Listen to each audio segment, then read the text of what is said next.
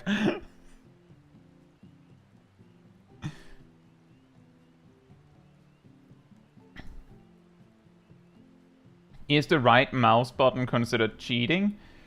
You have these 5 buttons. Those are the buttons you're intending to use. Gold says you've created just for doses? It seems like it. It's Cat's build. Right, so... Did you know that Warrior can solo? Yeah, I mean...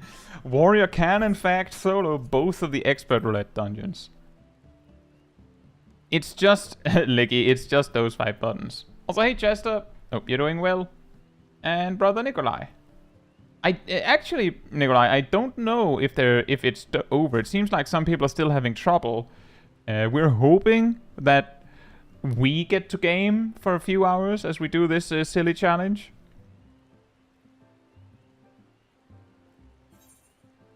Hey Marcus, hope you're doing well.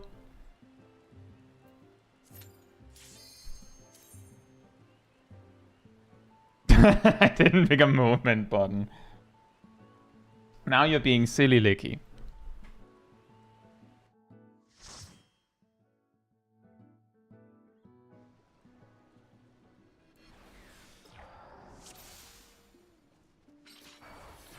It's going to be weird. I'm like immediately like, all right, Tomahawk. Oh wait, nope. I'm pulling the next pack over, guys. I'm doing it. This can only go well, sure.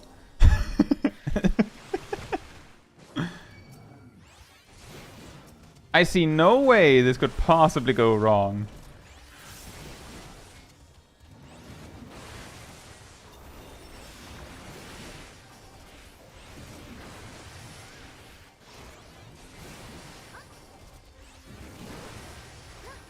Now it gets scary.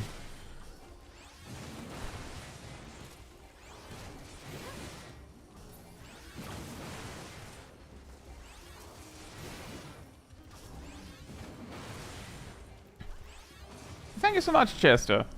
Yeah, so for... Oops, I should have done it in the opposite order.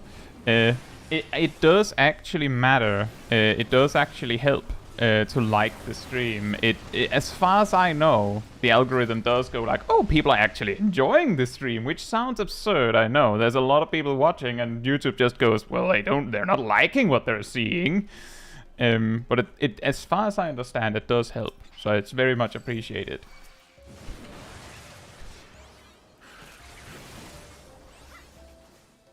I have a feeling the guy cheated. The guy jumped. Oh no! I can't stop myself from jumping. I must jump.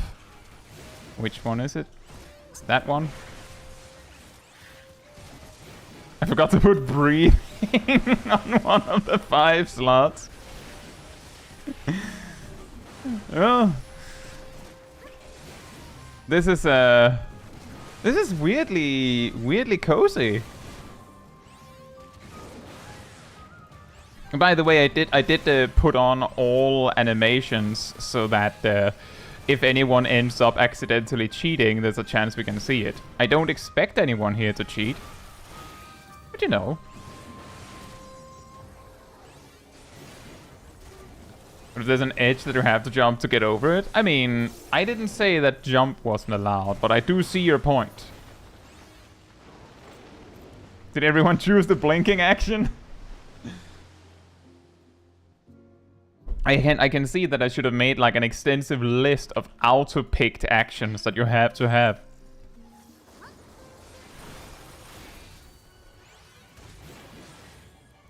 This is like the role-playing instances where you play as Scions. Yeah, it is. Just like 10 times dumber somehow. But look at this. Red Mage kinda has a rotation that works.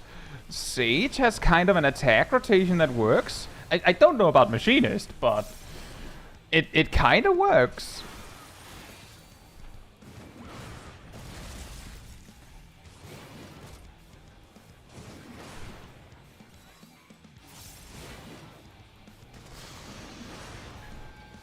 How about the gaming action? You know,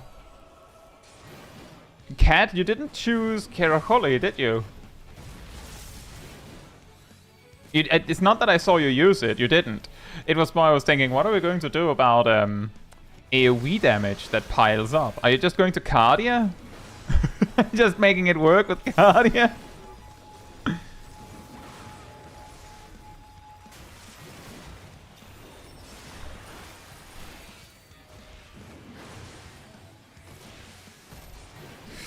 This is going to be a problem. Dun dun dun dun. Cardia surely will be enough. First blood.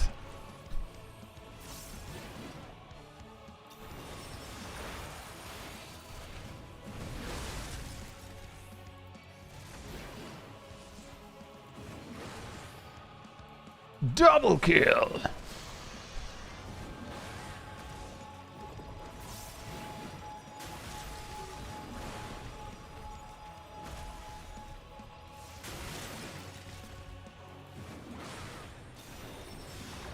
I should have late weaved that.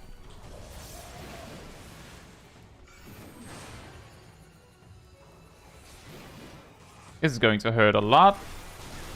Ow. Sonic Bloop!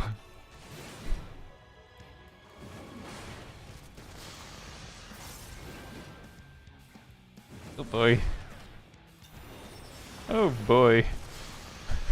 Oh boy.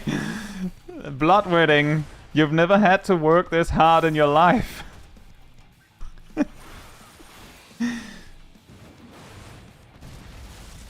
And this, I just want to say, when I shared that I suggested that a sage should probably pick something like Prognosis and Keracholi, people laughed.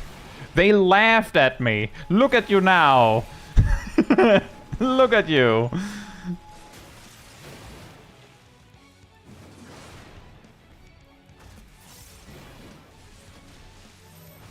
I think I'm dead.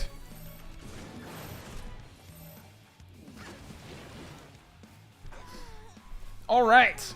Do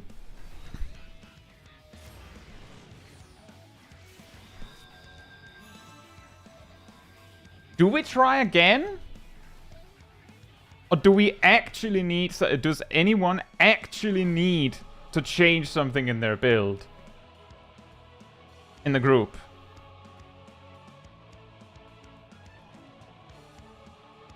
And he says, can we change one spell? If you want to change something in your build, now that we've wiped, I'll allow it, but you have to make it very clear what you're changing. And of course it is, you should have known that. But if we can't do it, we can't do it. And that would be a very, very boring way to do it. So... Bioblaster instead of Drill. Are you sure about that when we're stuck on a boss? If anyone changes something, to start from the beginning. We could do that, but I feel like that's extremely... that's just a huge amount of time waste. Although I do see your point, which is why I said you can't just change your build on a whim. It has to be, well, we just wiped. Because otherwise you just have like a separate AoE build and single target build. If you change it, you're stuck with it until we wipe again or the duty is finished. Anyone else in the group who needs to change anything? And also, Licky, did you actually change that? Cat says, I'm changing Give Creatia to Keracholi. Okay.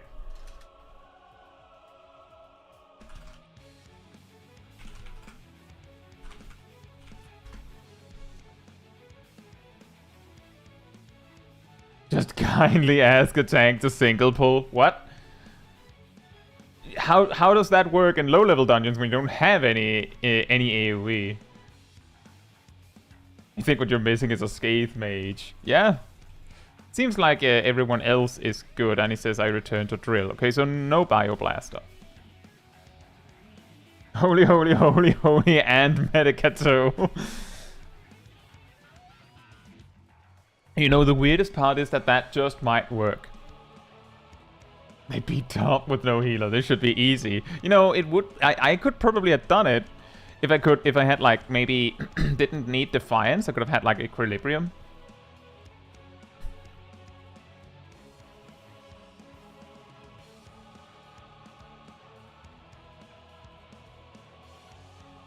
But that could work.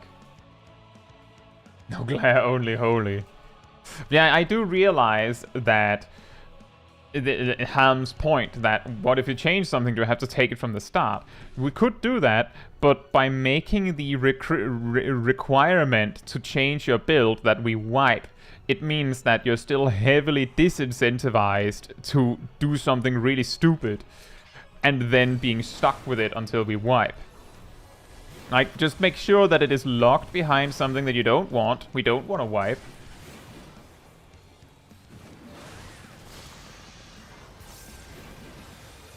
Holy Medica 2, Rapture, Misery, and Region. That is actually also a pretty good one.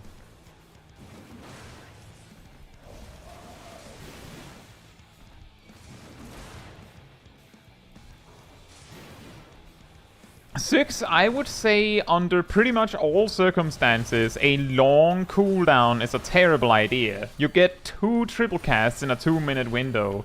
You could have had anything that is more helpful. Like Xenoglossy is also rather low on my list because you get 1 every 30 seconds. But Xenoglossy is probably the better one of the two.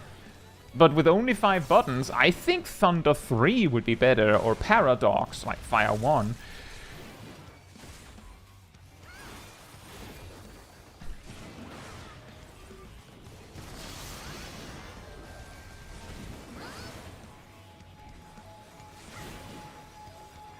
I have a great idea for a shop item. Gives a huge toy hammer to hit the Lala underground bots. And they so the dual dies right there. That is pretty funny.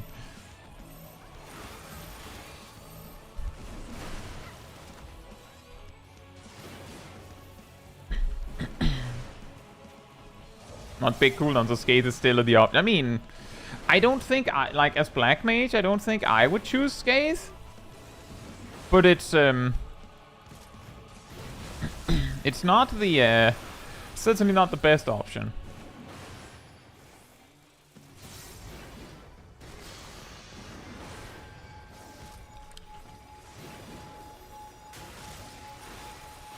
But I think triple cast is maybe pushing it a bit. Like ultimately what triple cast gives you is the ability to continue attacking while repositioning. You're choosing to reduce the performance of your actual build to be allowed to continue that build for a little bit longer. I would probably choose to just get something that makes the base, like the baseline build a little bit better. Like it's the same reason as I'm like, you're probably not choose. Like I haven't chosen Inner Release because that's once every minute I get three super mega fill cleaves, but I'd rather have this. Get slightly better performance all the time. First boss down.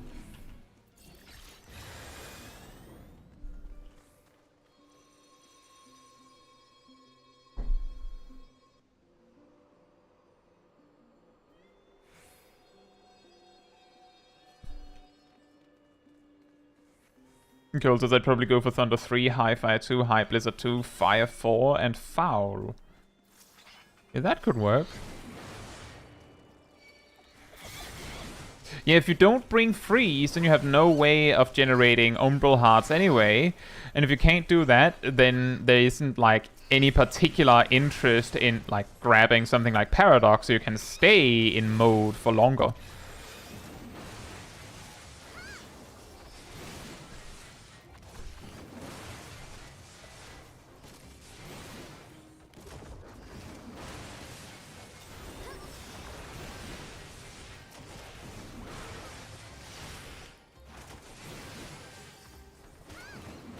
What should a blue mage bring?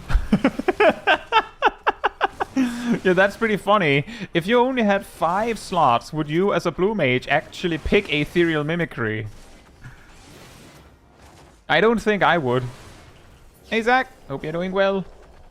What would you use as a summoner? Personally, I would probably bring Kabi, Ruin, Tri-Disaster, Bahamut and I don't know, Enkindle? Like, you're missing all of the things you need to make anything else work. Like, you can choose Energy Drain or Energy Siphon. Or you can choose any one of the, like, other summons if you like, but they're all worse. Like, their actual summon attack is worse than Enkindle. So why? Dancer's also pretty funny, because you could choose Standard Step. And the four, you could choose, like, for example, you could choose the single target 1-2 combo and the AoE proc combo. That would still be allow you to do the full dance.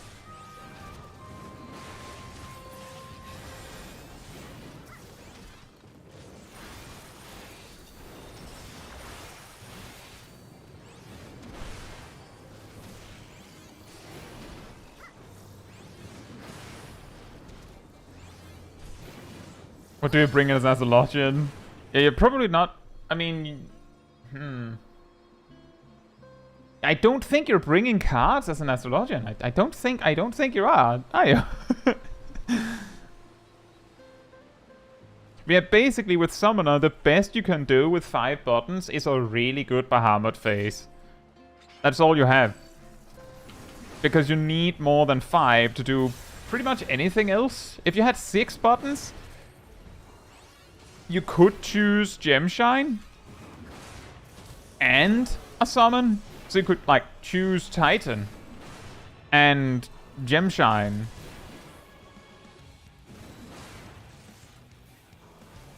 And if we had 7 buttons, you could hypothetically choose an additional summon. You could also choose Astral Flow so that you can have Death Flare and Mountain Buster. I'm over here wasting Fell Cleaves because I'm too caught up on just doing 1-2 combos.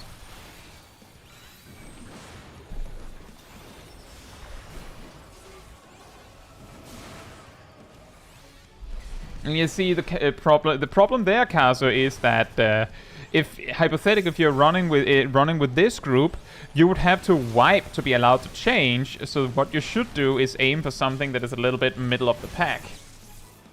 Which is the reason why you see people going, I'll choose High Fire 2 and High Blizzard 2 and Fire 4. Because High Fire and High Blizzard are actually not that much worse than Fire 3 and Blizzard 3.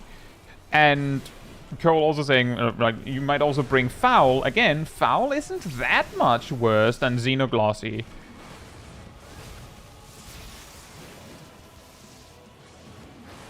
Gravity, Malefic, Draw, Play, and Divination? Okay, so how are you healing the tank? You're making, like, a worse mistake than Cat Damon was making.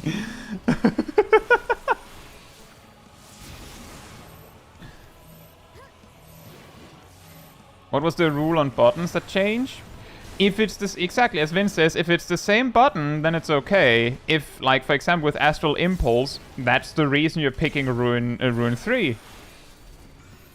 Just have a warrior single pull. We wiped to the first boss due to overwhelming AoE damage that Cardia couldn't keep up with, and you're choosing to play Astrologian with no healing.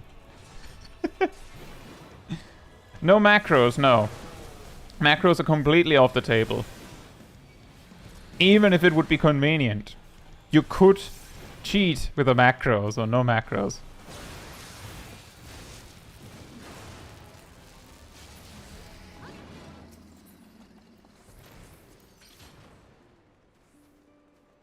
Make the warrior bring Shake. Which button am I sacrificing for that, Matthew? And are you sure that's better than your Divination? Actually better than your Malefic. I'm pretty sure you'll be fine with just Gravity.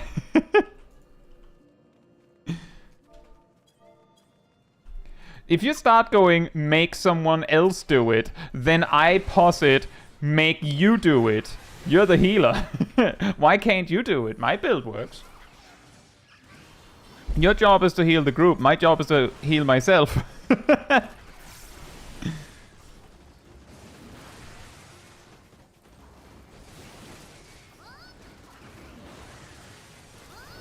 Get rid of Fell Cleave. I mean, that could work, but you could also get rid of Malefic.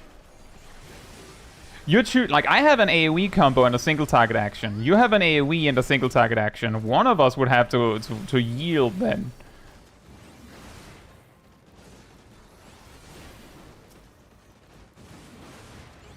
Tank should bring Shirk so they can use other people as mitigation.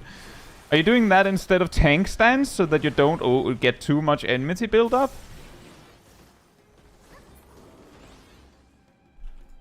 My job is to give cards. So we're not bringing a healer then. What if I made one macro with the 5 actions I picked? Doesn't matter. No macros. The specific reason why I'm so strict with no macros is because every single time this idea came up, someone was like, I'll just make 5 macros with like a ton of things. So I'm just saying you can't do it at all. Hey Zerial, thank you so much. I'm glad to hear that. And welcome to the stream. Also true, you're suggesting that Warrior doesn't get Fell Cleave. You see, I picked, out of 4 buttons, I chose Fell Cleave and not Decimate.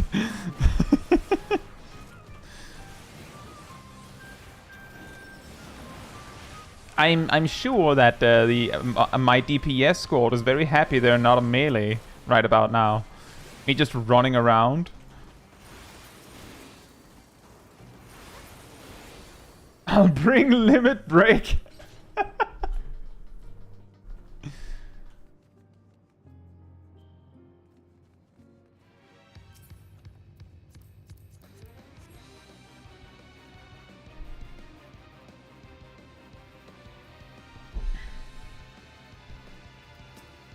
Liggy says, if I could change buttons, I would repick 3 of them. Are the 3 ones you'd like to repick perhaps the tools? The 20, 40, and 60 second cooldowns?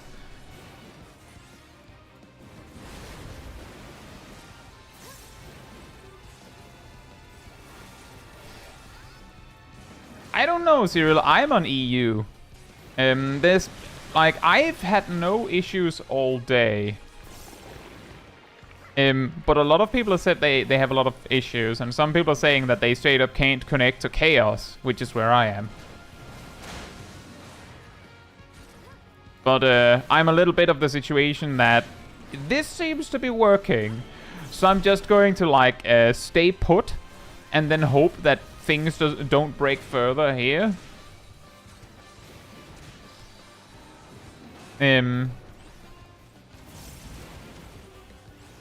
Yeah, personally, like, I have, like, one of the jobs that I actually prepared a build for before this was Machinist. And I have no tools in my build. So that's why I was assuming it was the tools you had trouble with, Annie.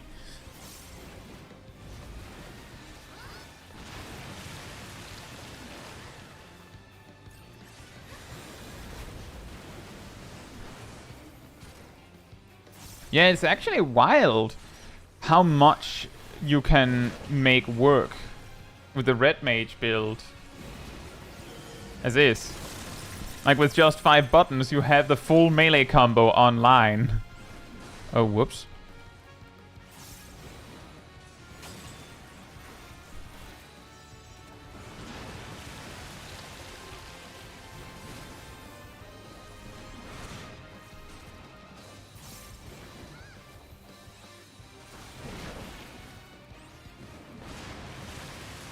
So hey Jack, hope you're doing well. And Bronto. Yeah, indeed, Brontom. That's kind of the reason why I, like, when I initially, like, proposed the idea, someone immediately jumped in, like, I'll just use macros, and I was so dumbfounded by that. Like, I didn't even think about that, because exactly, it feels so against the spirit of the challenge. Like, okay, now it's not an interesting challenge anymore. So that's why I'm like, well, then we just say no macros. Congratulations, you banned them.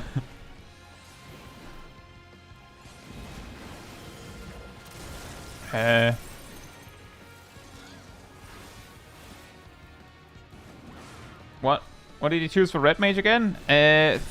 Aero, Thunder, Jolt, Impact, And Zwerschau, the step 2 melee combo, the reason why that is because the step 2 melee combo only costs 15, and you can just do that 3 times to access the melee combo, like the full thing, for 45. It does way less melee damage, but if you chose Repose, then you would only have, you know, you would have to spend 60, and if you chose Moulinet, you'd have to spend 60. And yeah, exactly, Ham. That's actually the build that I plan to do. The key is that basically cooldowns. If you're picking an actual cooldown, the cooldown has to be absolutely incredibly good, like insanely good. Uh-oh. Because you're only getting it every so often, whereas actual like GCDs you get to use all the time.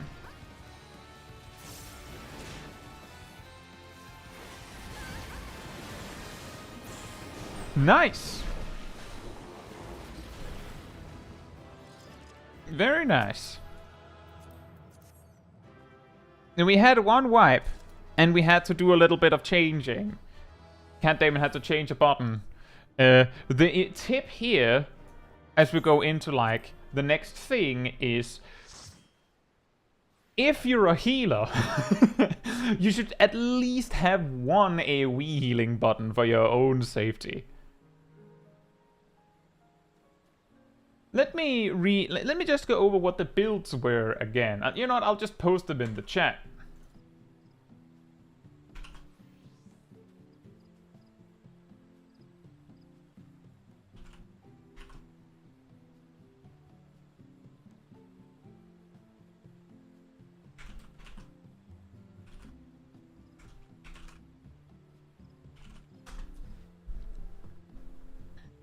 Yeah, you have the builds.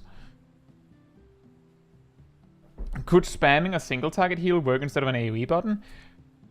Maybe, but let me just what is going on over there?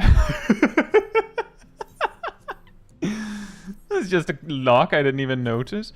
I'll have to fix this after the stream, but yeah.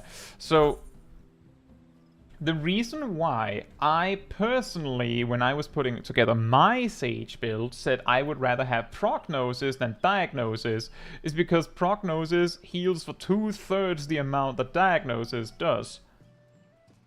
And like, if you need to heal 2 people, it's better. Would a white mage need to bring Lucid Dreaming? Probably not. Probably not.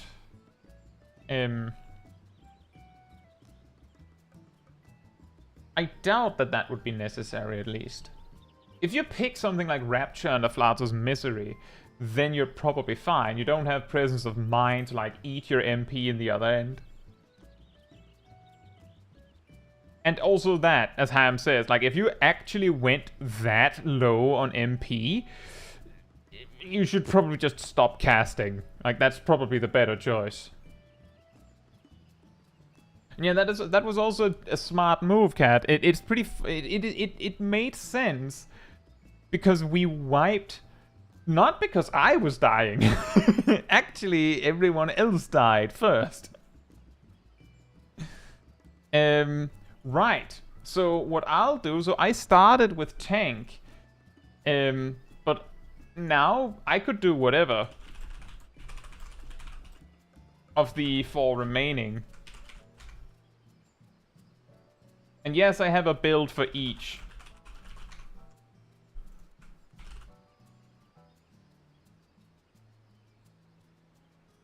Yes, as I almost wished I had Lucid Dreaming, but I never oomed once.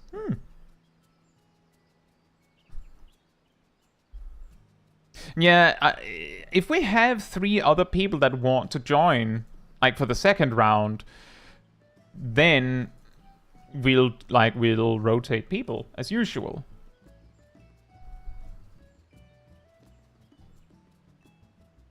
Thank you, Chester. Also, welcome back into the Cult of the Paint, Cat Damon. Really appreciate the support. I want to join, but Square Enix does not let me. I wish I could like magician you into the game Just... And then Ham just appears. Just...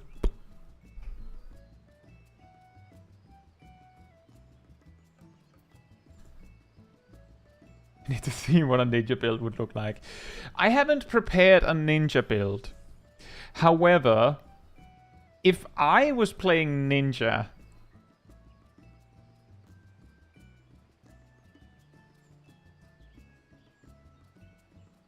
I think I would choose something like Tenchi, Ninjutsu,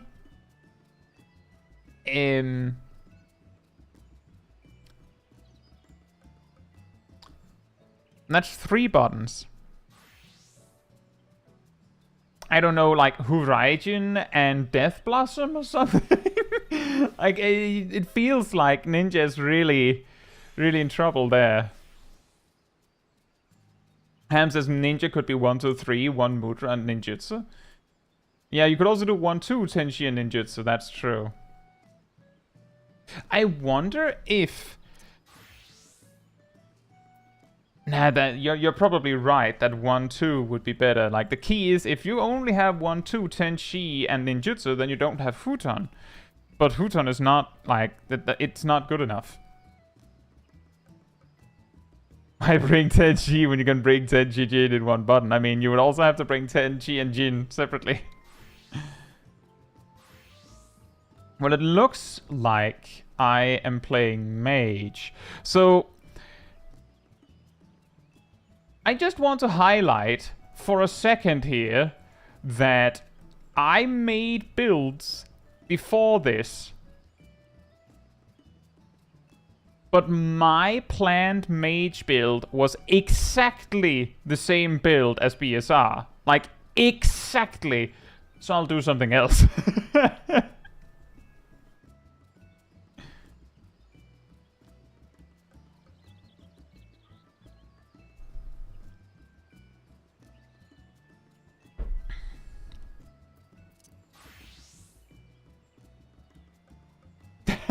Thank you for the super chat, Chester. Chester says, hit the like button, guys. OP. Thank you. Let's see. Nope. Well,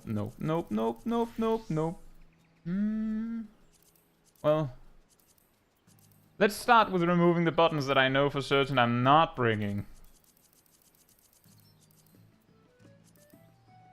What would your Bard build? I don't know. Like, that's actually the thing. Bard is so crazy ridiculous with buttons that I actually have no idea what I would do there. Right, so... This is like the crossroads. The 2 builds are... One of them is Fire 4, 1. Like this, I think. This is just enough that you can do Fire Force and have Umbral Heart and also use Paradox. And you can even switch into Ice and do Paradox. But if you're not bringing this, you're not bringing this. Like, those two make each other work. So this would be the alternative build. At what point will the button challenge be a video series? That depends on how much fun people are having with it, I suppose. It's such a specific thing. And I think one interesting part of it would also be, like, why does it have to be 5 buttons?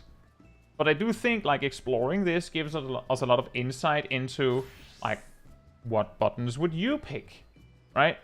Like, we get different... I think I'll actually go with this one. I think this is the build I'll go with. For video, it sounds like a math problem. Yeah, kind of, right? Because then it starts to move away from which 5 would you choose, and it starts to become, well, what 5 buttons give the most value? I do have to hope to never end in Fire 3 with 0 mana after packs. That's true, but it'll take me, like, if I'm not in combat, it'll take me like 6 seconds to have enough for High Blizzard 2. And if it is in combat, it'll take 12.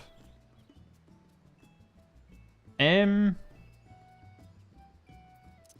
think I'll do it like this. There you go.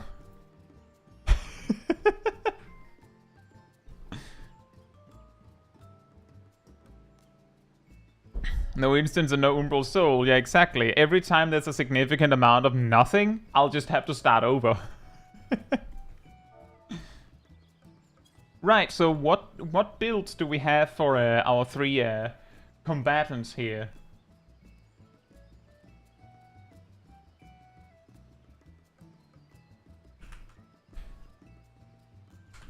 By the way, we're doing level 90 roulette. And yet it is difficult because Umbral Soul would be really, really nice, but I feel like that's like, again, it's a little bit like triple cast where you're choosing to fix like weaknesses in your build, but you don't even have a build yet. Like, you hardly have something functional and you're choosing to try and fix that.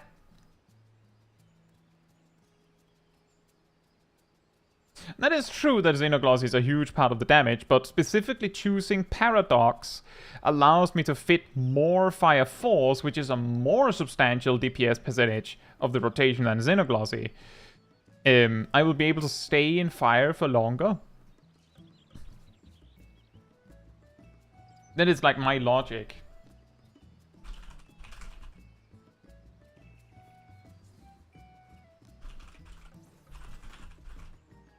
You know, BSI pretty much chose the build that I would have used. I think, isn't, like, so, anyone remember what the thumbnail is?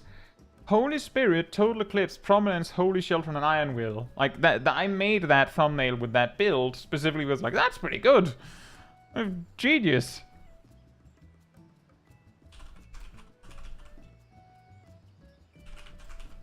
I see that Garzel is going with a real crazy build. And I agree, BSI. I don't know what else you could possibly do. So, for those that in the chat that want to know, BSR is going with Holy Spirit, Total Eclipse, Prominence, Holy Sheltron, and Iron Will. Garzel is going with the Iaijutsu Memer build that I think we talked about a little bit. Just to preface, just briefly, if you had 6 buttons, like just 6, this would be like, there would be a lot more you could do as a samurai. But because you have exactly 5, Garzel is going Make-sure Shisui, Yukikaze, Gekko, Kasha, and Iaijutsu.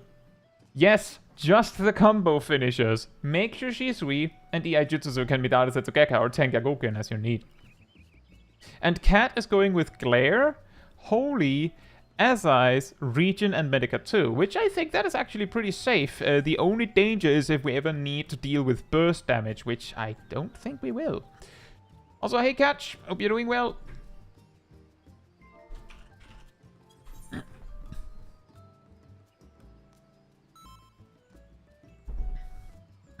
I think, Shorakai, that invuln on a 7-minute cooldown is much too long. By the way, that reminds me. Hey, Kaze Dragoon, hope you're doing well. Can you do... Black Mage Paradox meme requires like triple cast and swift cast and stuff to do. But yes, hypothetically, I can actually... I have all of the buttons necessary to meme with Paradox a lot.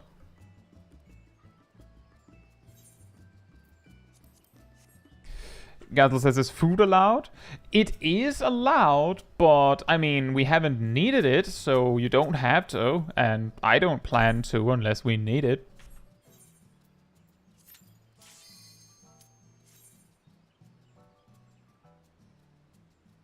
And yeah, it is, Chester. It's very appreciated. Smileton!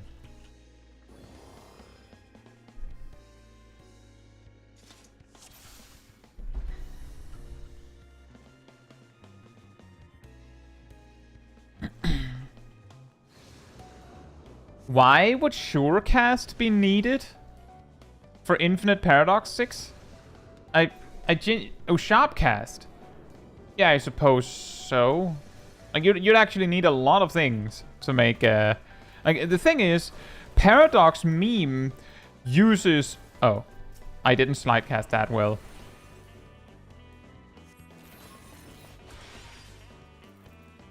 relies on a huge amount of buttons.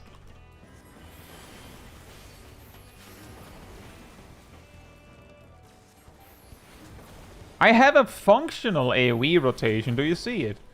We're just missing flare. No thunder feels weird? Yeah. Yeah, it does.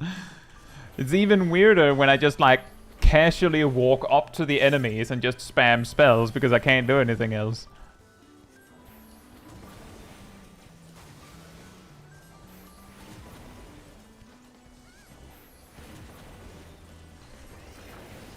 I have a feeling that we are running low on cooldowns here.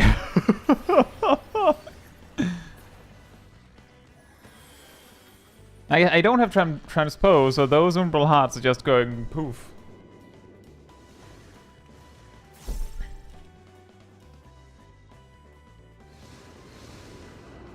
All those lost polyglots. I'm just collecting them. I'll put them in like a mantra after the stream or something.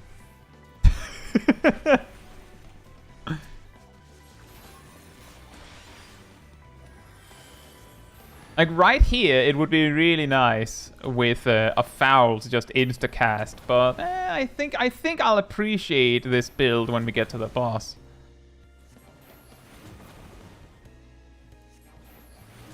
That's why Umbral Soul instead of Freeze might have been fine.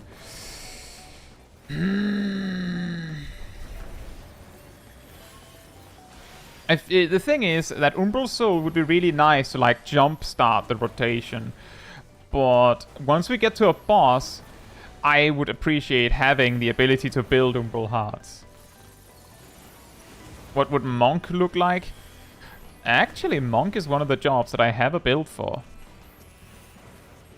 Running low on cooldown, right, sorry.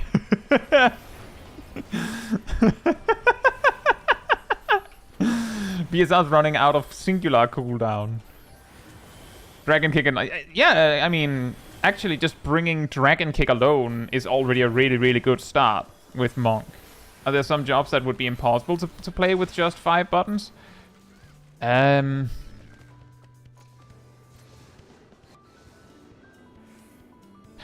as we kind of highlighted with Astrologian a little bit ago, it feels a little bit like...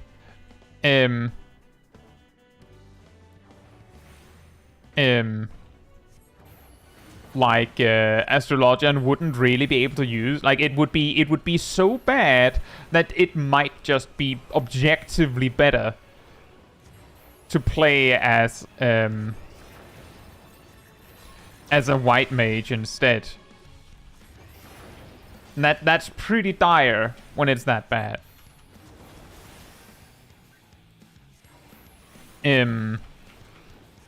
I feel like Bard is on the brink of being unplayable as well.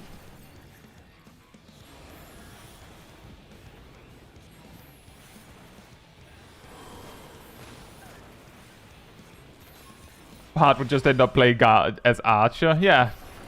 Like, you might be able to bring like one song, but it comes at a very high cost.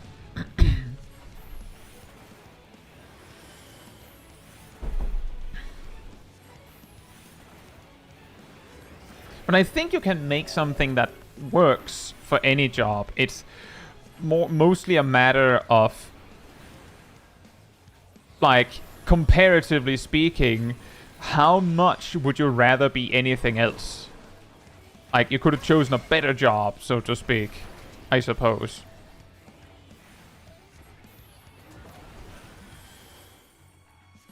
Like, if I were to make a Samurai build, I would probably have done something completely different from Gazel, because Samurai is one of the jobs that hardly works with only 5 buttons.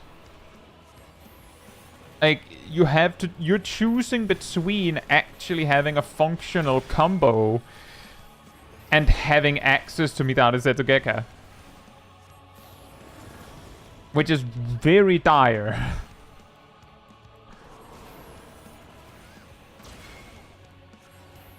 Yeah, that's true. If you were to choose just one song, Army's Paean or Wanderer's Minuet is probably the better choice, because both of those don't rely on an additional button to work.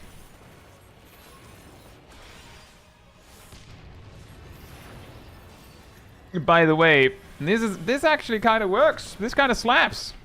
I feel like Black Mage is pretty good at this. It's weird how you have a job where like the vast majority of your damage comes from like around 5 buttons. So with just 5 buttons you have something that works. Like if you had a 6th button, I would have to choose between Thunder and Foul.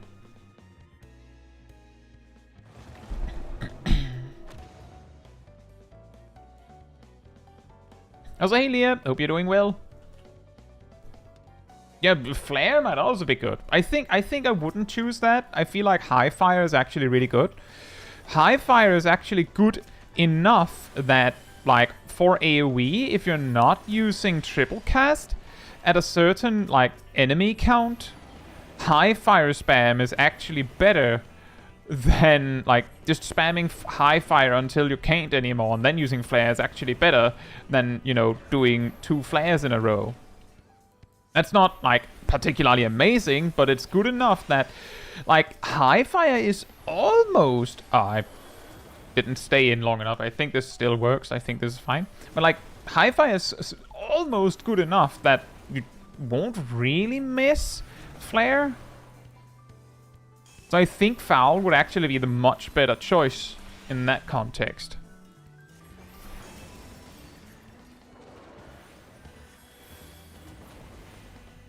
Why did I cast Fire 4? That was really stupid.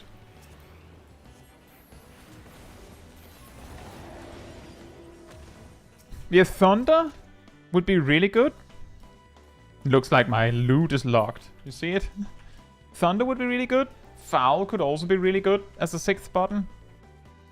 Yeah, Thunder would probably be the more impactful choice. Potentially.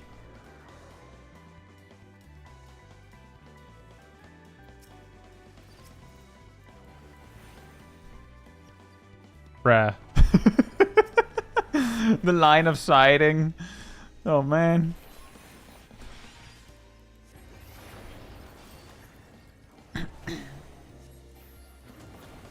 Going full defense cooldowns on tank. Good. Is good there or is actually trolling? I think that would be trolling.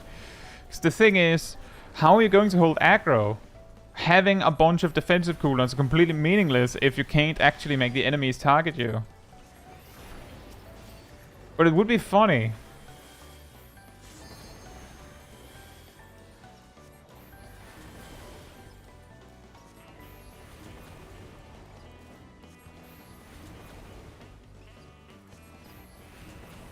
And that is also true, Cole. Based on what I've heard, it sounds like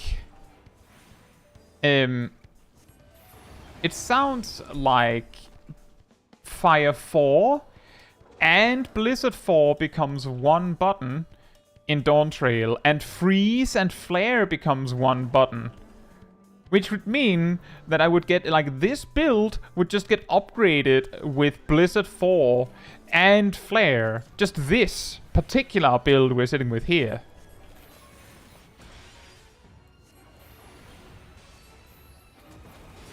You can auto-attack. It's not a lot of damage. And you don't have a tank stance unless you picked that. And didn't you say all defensive cooldowns?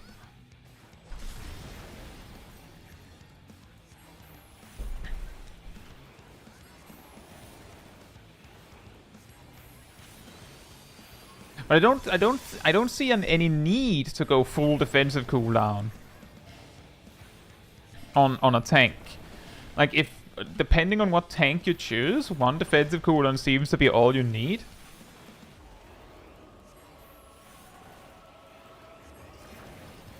If you have B4, Foul would probably be better than Freeze Flare. Yeah, probably.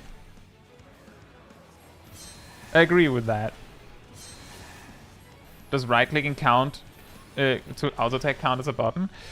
I haven't counted that. I haven't counted jumping either. It's specifically, like, There are some cases where I'm like, that's like a basic function of the game that doesn't count as a button you have to choose. So I wouldn't count that as a problem. You can auto attack if you want. That's perfectly allowed. I'm also auto attacking right now. Are you seeing these one smacks coming in hot? There's one. What did you pick as a fisher? I'd probably pick bait, like so that I can choose bait. Ow. I would probably also pick the ability to actually like throw out my lure. And I would pick at least one way to like actually pull out.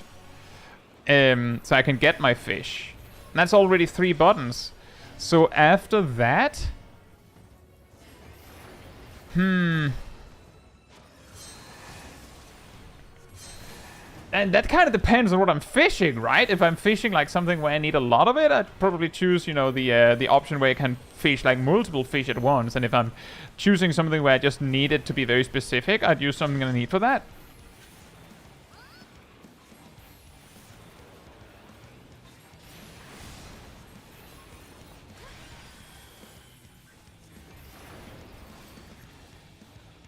So the reason why I'm saying some buttons don't count is because, like in broad strokes, is because I could have also just said, oh, you can only choose 5 buttons. However, I give you 30 buttons. On those 30 buttons, I put things like WASD so you can move, left click and right click so you can like target and use your camera, auto attack, jump, examine, and so on, so that you didn't have that problem. But I decided that we're probably all reasonable enough people to go, yeah, that's not a problem, that doesn't matter. Like, for example, if you're a melee job, most of your actions automatically enable your auto attack.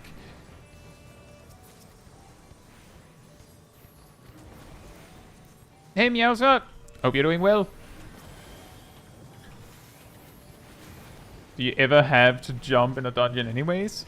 Have to? No, but like for example in Aetherfont where we were earlier, there's actually a spot where you can jump over a ledge, like behind a chest, so that you can like traverse into the area where the mobs are slightly faster. Like you save less than a second, I think. But, I mean, you need a jump to do that.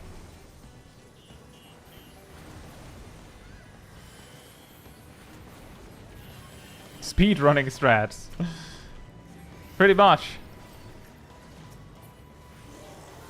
But yeah, I didn't make, like, the strict rules are, like, about actual actions that you're using, like, attacks and stuff, heals. And that, of course, catches some things in the crossfire. Like, for example, you technically need a button to use sprint. Hence, that. Like, you need to specifically keybind a button to sprint like this, so that counts. You had to jump in Ultratrak. Huh. I did not know that. It's okay, I'm artillery over from Narnia. Can you feel my high fires?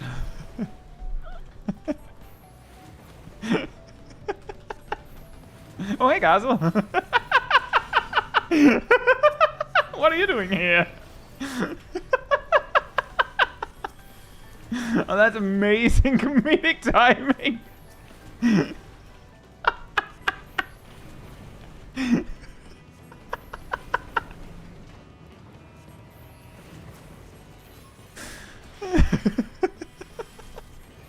Just comes in from the side like, hey, what's up? I'm the samurai in the group. I should be down there, if you'll excuse me.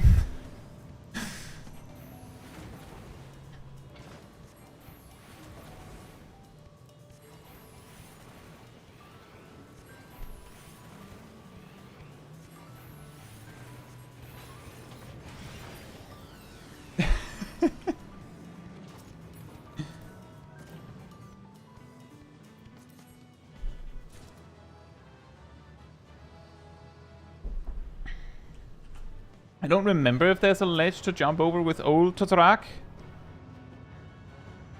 But some of these really, really old dungeons... Oh, that is actually a good point. We have a white mage with like not full MP. We'll need that. With some of these old dungeons, sometimes when someone says old dungeon, even though it has been reworked in Endwalker, some of these dungeons are old enough that, I mean, they existed before Realm Reborn. Like, I saw pictures of, yeah, 1,000 miles of Totrak. And it's an actual maze with, like, multiple paths you can choose.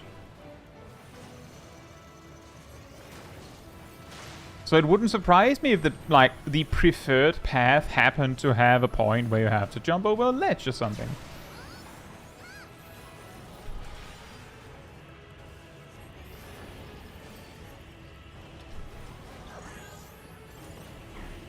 Oh, we might actually have to respect the mines here. We don't have a good way of dealing with them, and we certainly don't have any Shuna to deal with the aftermath. The sad fire's not a proc. Yeah. Another one.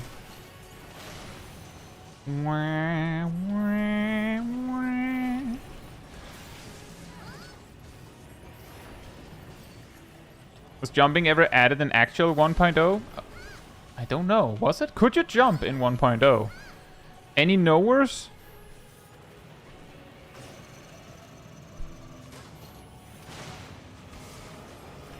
Was jumping a thing in 1.0? No jumping in 1.0. Oh.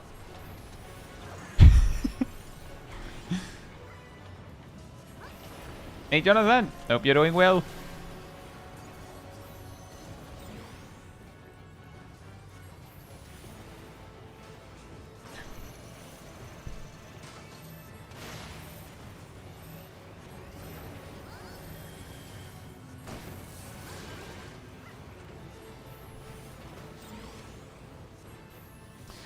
I'm just going over here. I don't even care. I'm not taking that chance. Uh-oh. Speaking of chance.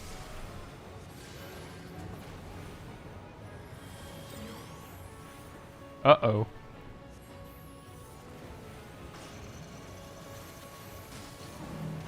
Uh-oh. Ow. Jumping is relatively new concept in video games.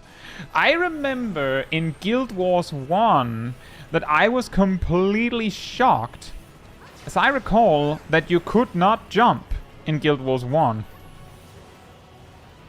Which is, to my memory... Ow, I don't remember that attack. To my memory, a lot older than 1.0 Final Fantasy XIV.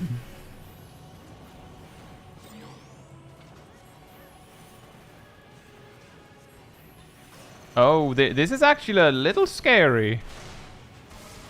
This is also scary. Our white mage is actually running out of MP. Oh no. Oh boy. This is going down. This is getting down to the wire.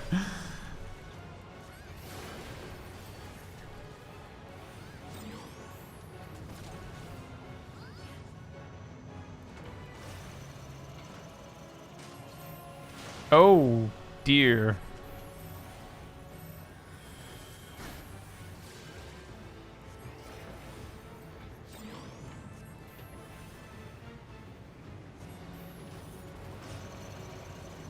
Not the biggest fan of that combo, Mr. Big Cheese.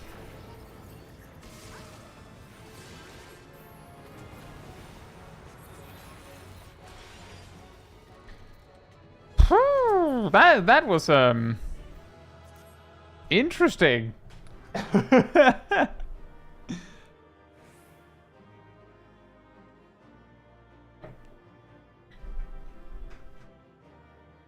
The cheese hath been eaten. That was incredibly silly. Right, so For anyone who actually want to see what people were using.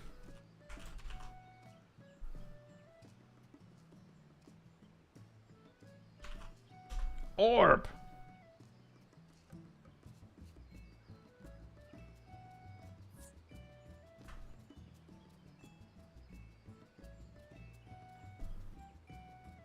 People have to choose their buttons after loading in now. Yeah, the question is... So originally I had planned to like flip back and forth between expert and level 90 for a bit to like do a bunch of different level 90 stuff, but I mean, we can probably like do it like that. And I do agree, if we don't even know what level we are, then it's only reasonable that you get to choose your buttons when you're in the duty. By the way, if you do want to join, like, come on over here so that I know that you want to join. 5, 6, 7, 8 might be even harder? Yeah, absolutely.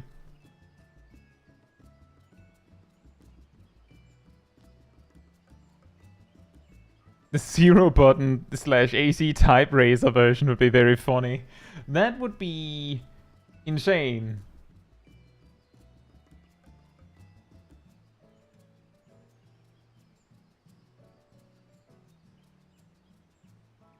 Make me appear in the game. Well, I see that Naomi's here. Just Kiraheen. What about Alliance Raid Roulette? We're not going to do that. We're straight up not going to do that roulette tonight. That wouldn't be fair to the randoms. Just come in and be like, hey guys, you have to remove all but 5 of your buttons because this random idiot on the internet says so. Nah. Seriously, it's more like we're the weird ones. We should like stick to our unless you have 24. Yeah, exactly. If we can get a full 24 man, then we could.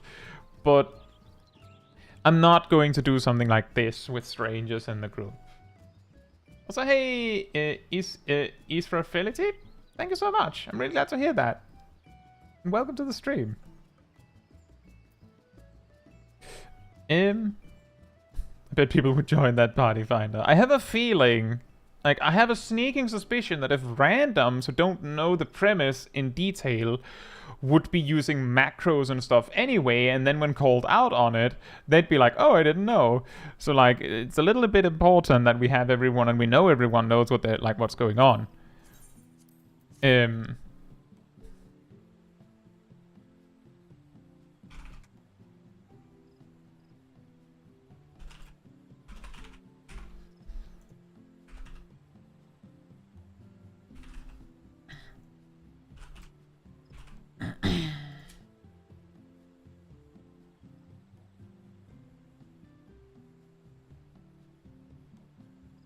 I would see so many new mechanics in Labyrinth of the Ancients.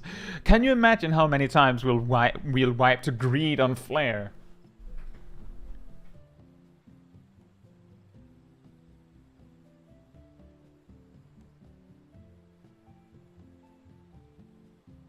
Yeah, the Type Razor version would be very hard.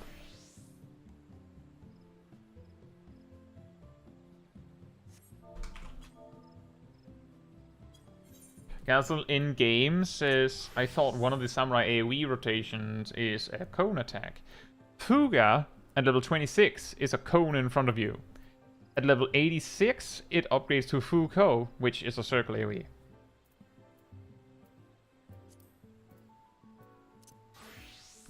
Oh man, I'll have a lot of cleanup to do after this stream. I'll just have to like go and find my hotbars.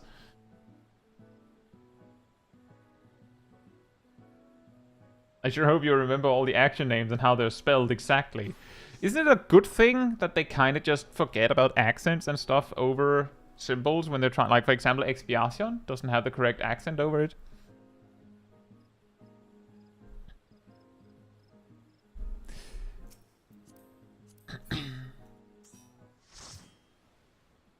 Looks like I'm playing melee.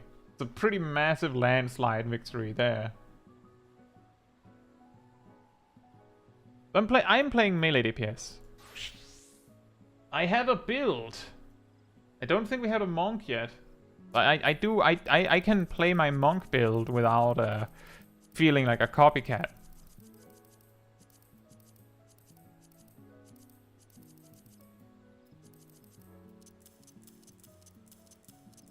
Perfect. There you go. That's all I need. That's all I need.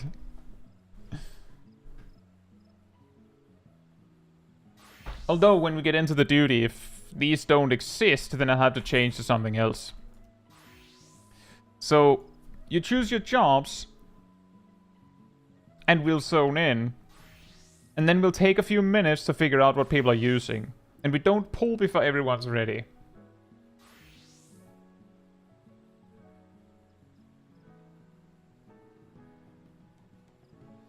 Is this the group we're going with? I choose Peloton. That is a surprising choice. Yeah, we'll go in, don't pull, figure out your buttons. And once we've figured out our buttons, we start. And we of course have to announce the buttons and all that as we've done before. We have like 90 minutes per duty, so it's no biggie. Where are we landing? You know, that works great for me. My toolkit works. How about the other guys? What, you wanted to have TBN? Why? That's not a problem. Surely not. That's actually a massive problem. Because where is this? Yeah, exactly. The dungeon that inspired the Dungeons We Forgot About video. Right. So I'm going with this. I have no changes. When Cat, BSR, Annie, when you figured out what buttons you want, do write it in the chat so I can write it down for myself.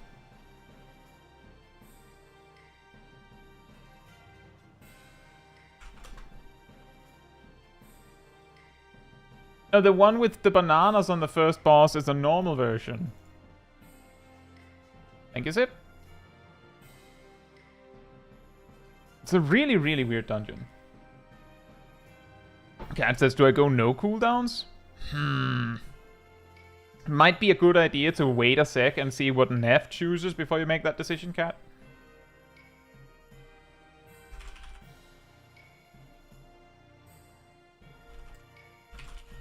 See, Annie has chosen Spread Shot, Drill, Hypercharge, Ricochet, and Heat Blast.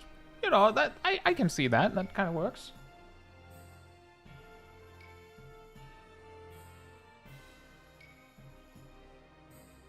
It's really sad TBN noises. We get exactly a dungeon where that wouldn't work.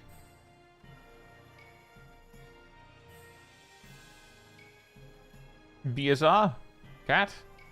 Any ideas?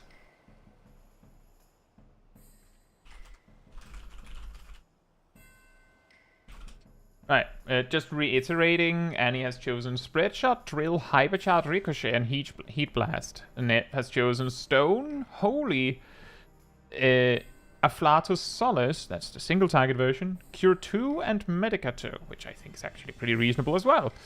That's actually a decent amount of healing options, so it might be okay if Cat doesn't have any defensive cooldowns, but, I mean, depends on what you're, like, not choosing, I guess.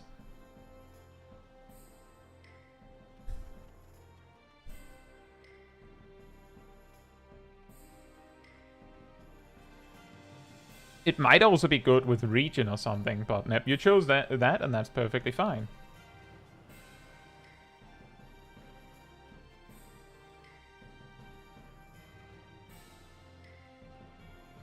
It's a weirdly lax dungeon. I think Cure 2 and Medica 2 will serve as well.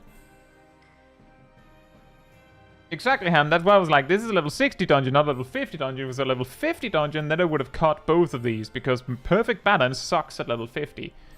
I'd probably just had gone like, well, then I'm bringing Rockbreaker and Shadow of the Destroyer, like, well, Arm of the Destroyer or something. Maybe Bootshine, even. Good luck, Nyosha. I've gotten Praetorium twice in my last mentor roulette session. Let's see. Cat says Unleash, Stalwart Soul, Edge of Darkness, Blood Weapon, and Grit. That could work. I could imagine that the one you would replace for defensive cooldown would be Blood Weapon, but I don't know how much more Rampart would help. We'll have to see how we deal with the pulls.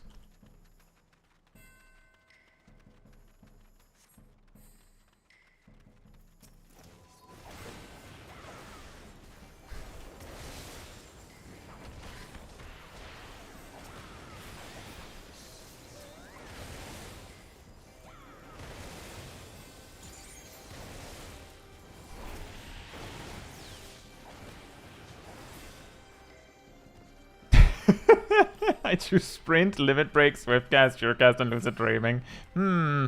Also, hey Viek, hope you're doing well.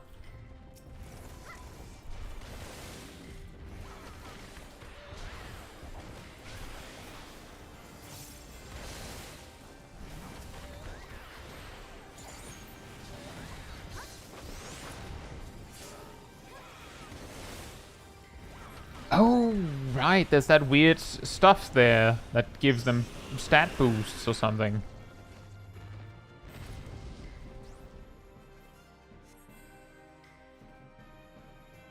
I have no idea what you mean, Mioswa. The 5-button stuff here is actually just inspired by when we were doing the twists streams. I can't remember. I think someone randomly suggested it. Doing something with very, very few buttons. And then we just landed on, oh yeah, imagine, could you beat a dungeon with only 5 buttons on each player? And I initially said I wouldn't impose that rule on the rest of the group, but every time I've done, like, a twist stream, everyone in the group has been like, it seemed like, at least in part, that the group were like, well, if you're only allowed to walk, then we will also walk. And things like that. So it didn't seem like such a big deal.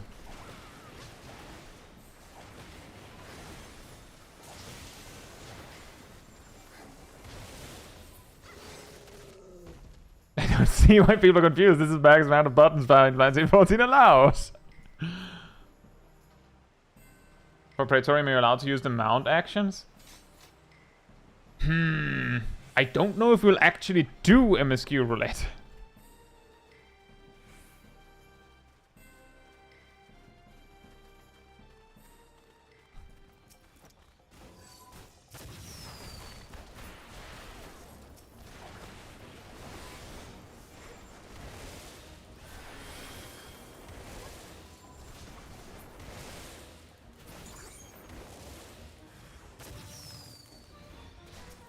I'll go and kill that thing.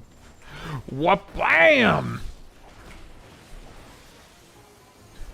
But theoretically, Jimothy, I would say if we're doing a MSQ roulette and we randomly land in Praetorium, I would probably say that you can genuinely set up your hotbars, and I think it is by default, so that when you go into a mount of some sort, they replace your first hotbar with the buttons of the mount, which would mean that, I mean, the 5 buttons you've picked are just replaced with those.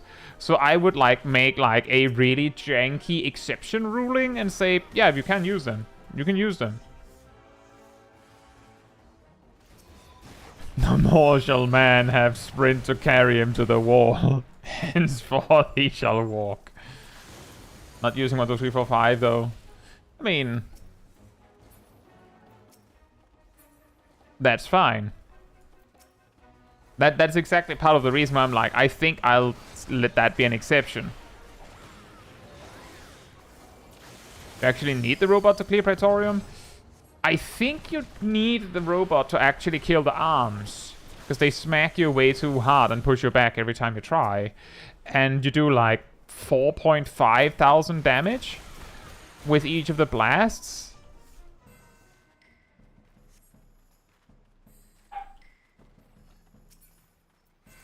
There's also the part that it would be a 1 in 3. to actually get Praetorium. And there's also the final door. I'm pretty sure that one is actually flat out immune to non-armor damage.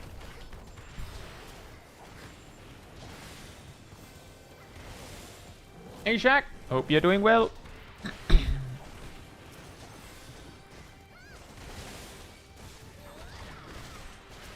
Well, this seems to be going swimmingly, by the way.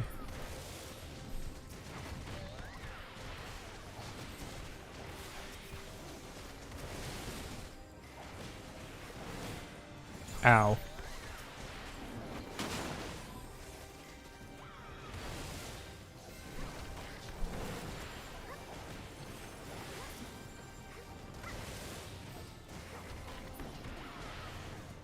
Any wonderful button setups so far? I feel like when we did Black Mage, that worked extremely... Actually, both Red Mage and Black Mage seems to work exceptionally well with just 5 buttons. Like, it's not perfect, but you have a perfectly fully functional rotation with with good damage with just 5 buttons.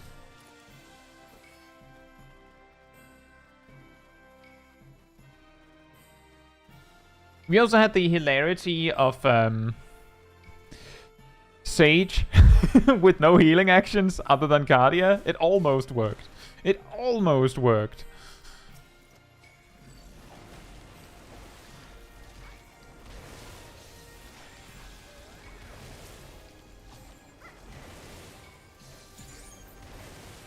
I also think this kind of works.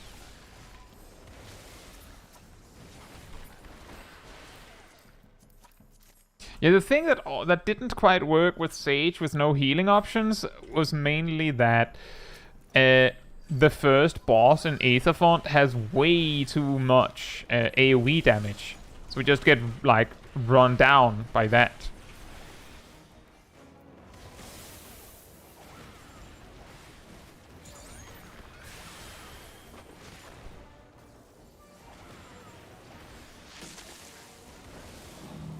Why am I wasting my time not using Dragon Kick when all of my buffs and debuffs are up and running? As you can see, I'm not very smart. Don't remember what happens when it does that. Oh right, it just changes shell, which changes its options.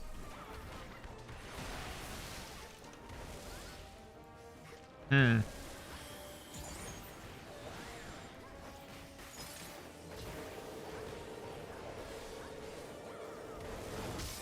Yeah, Ymir the boss. Where's Ymir, by the way? Where's Ymir when we need Ymir? Uh-oh. Ow. It's kind of slippery.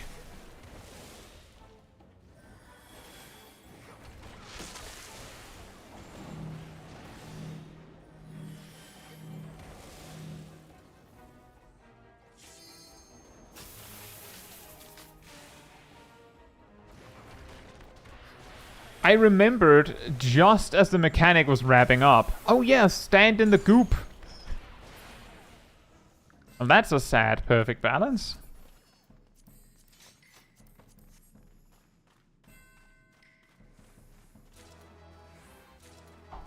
What do you think about leg race, foot race, head race, peloton, and sprint? Well, they're going to run very fast.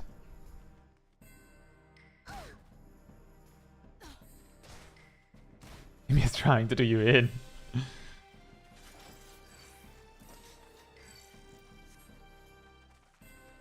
That looks so cursed, doesn't it? Monk GCDs that are above 2 seconds.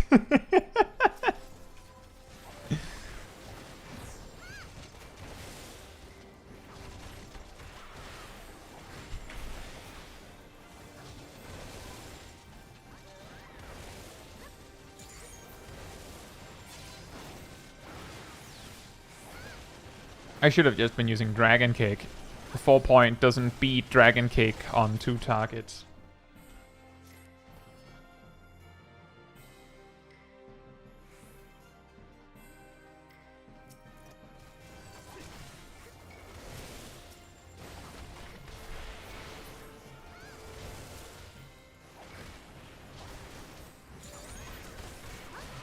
Take this! Bam! I'll just kick this guy.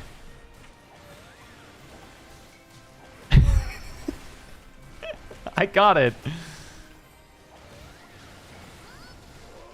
In between the lines without ley lines? Wait, fire 4, flare, xenoglossy, foul, and wait a minute. I don't think that works. Between the lines and no ley lines, fire 4 but no way to get astral fire. Same for flare, xenoglossy, and foul, but no way to actually get polyglots. I'm a pro, how could you tell?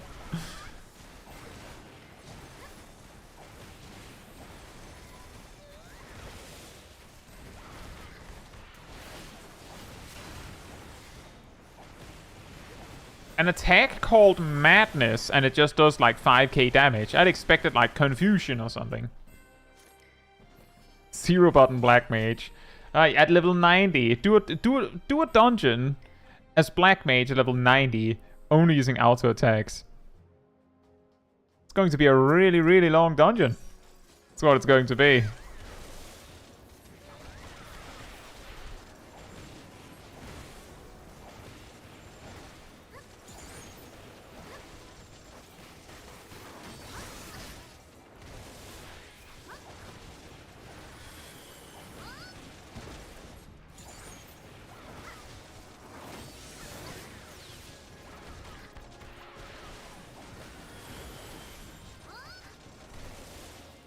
I kinda have a working rotation. It's a really stupid rotation, but I have a rotation.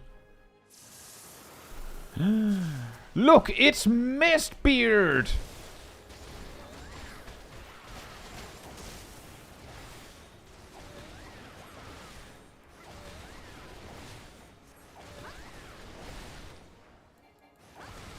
Don't remember how this goes. Oh, right, like that. You go to a box with a potion in it, and it removes your poison.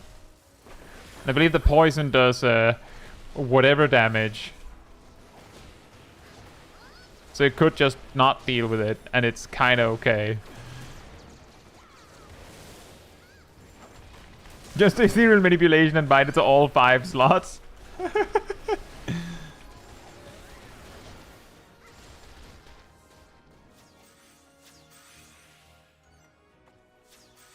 I'm coming back!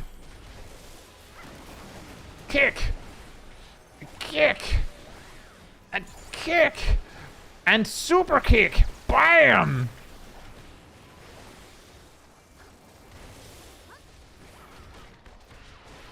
If there's no range DPS in team, is it better for Astro to play range cards on tanks? No, if there's no range DPS in the team, it's better to play it on the melee DPS.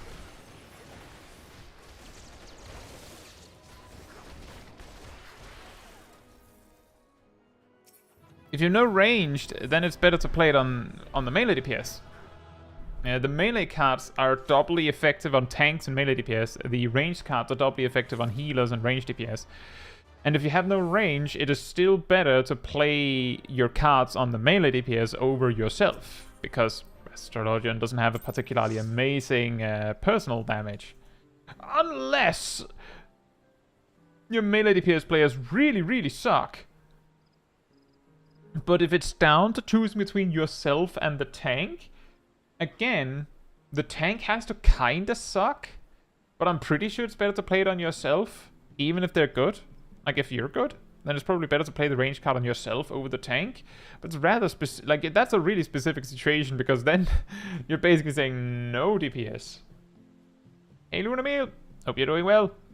I've been on all day.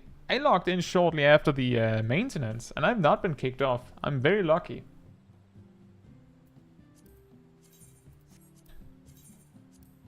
Hey, Baron, hope you're doing well. Right, so for anyone curious what builds the group went with, Annie was going with Spread Shot, Drill, Hypercharge, Ricochet, and Heat Blast. Ned was going with Stone, Holy, Solace, Cure 2, and Medica 2. And Cat was going with Unleash, Stalwart Soul, Edge of Darkness, Blood Weapon, and Grit. Yes, no defensive cooldowns. Hey Katja, hope you're doing well. Guess there's no point to play cards on tank because they do less damage. It's more that if you have a ranged card, right? If you have a ranged card, it gives 6% to a ranged or a healer and 3% to a tank or a melee DPS. A tank can do like 2/3 of the damage of a DPS job, but that's 2/3. A healer usually does like half, but Astrologian specifically does significantly less than the other healers.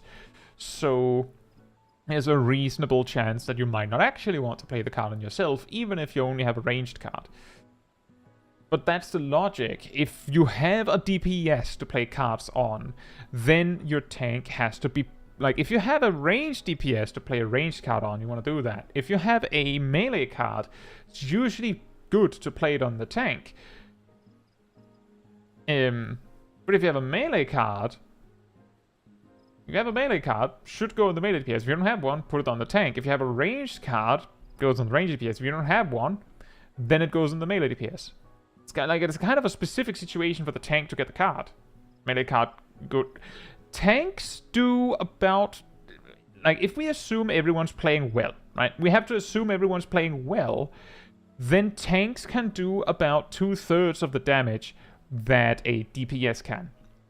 So if you only have ranged DPS, you're choosing between increasing the damage of your ranged DPS by 3% with a melee card, or 6% on the tank. And the tank is doing 2/3 of the damage of the ranged DPS, which means that 6% damage gain on the tank would be equivalent to about 4% damage gain on the DPS.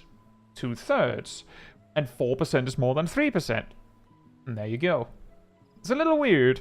It is a really specific situation, and ultimately, in those situations where you have such an unoptimized group, what really matters is that you play the cards with the correct sign. Azukep, hope you're doing well. Caetsu died in the first dungeon. I died last.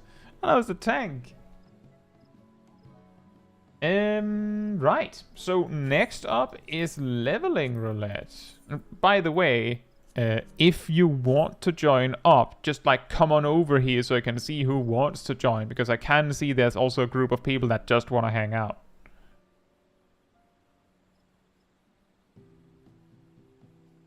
Him says, I have several questions as how, and more importantly, why. For this challenge, or something else?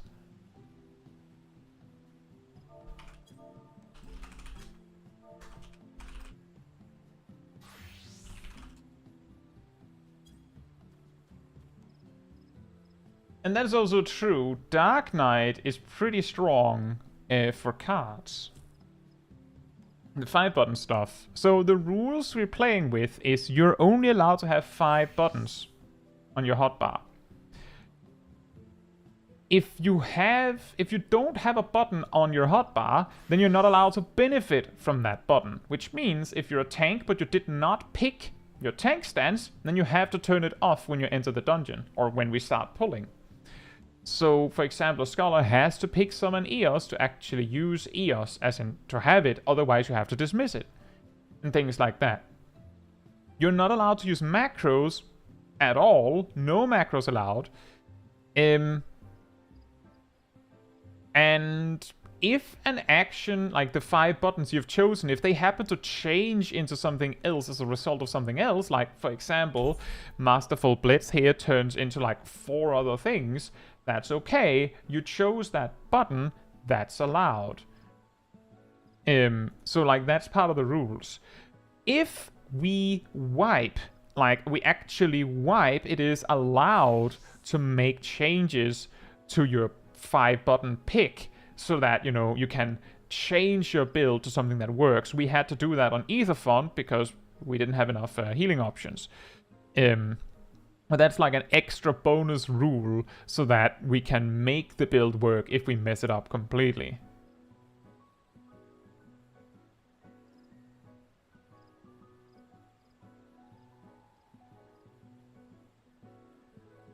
Thank you, Sukip. I know that there's still the DDoS problem, but I've had no issues all day.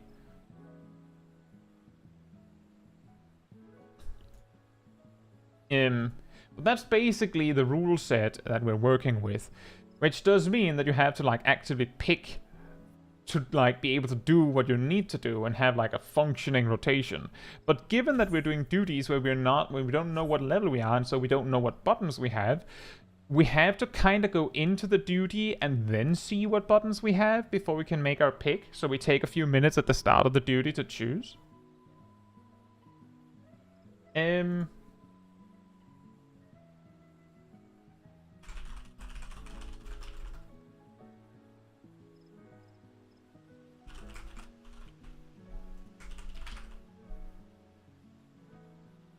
And I'm just like using a vote to choose what role I'm playing so that we get all of the roles tried. So hey, Yukio, hope you're doing well. And I can't quite read that. Derempti? Perempti? Perempti? Hope you're doing well as well.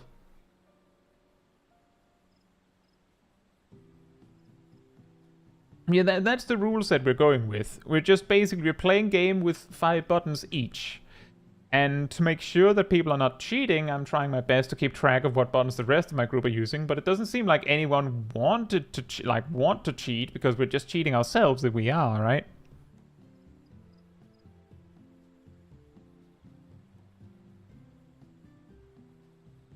And yes, Tiny says part of the reason why we're doing this is just to make the routine roulettes silly and fun.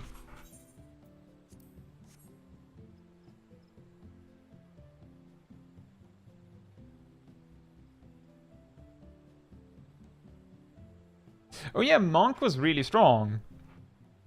Like, I mentioned, like, at the start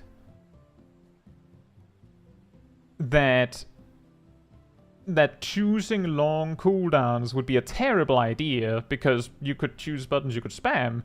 And meanwhile, my Monk build has perfect balance and Masterful Blitz. Like, I have so much button real estate on Monk that I chose to invest 2 buttons in a 40-second cooldown.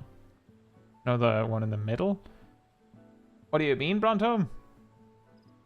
This? That's the Masterful Blitz gauge.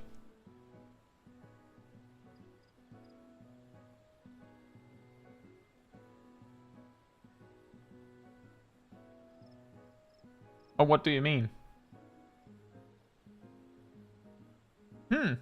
It's still a very close race between the roles and the votes. So if you have a if you want to influence it, you can probably. Black Mage actually was really nice with 5 buttons. This was the build I used. We did Smileton.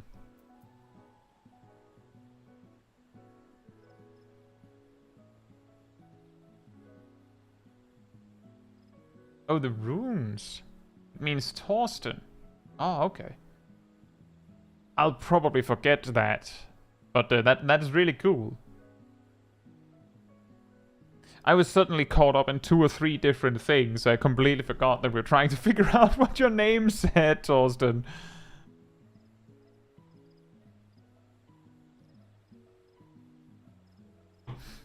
But weirdly, Black Mage was really easy. Right, I think we'll do it like this, which means I'm playing healer. Let me just fix this so I can actually make my choice.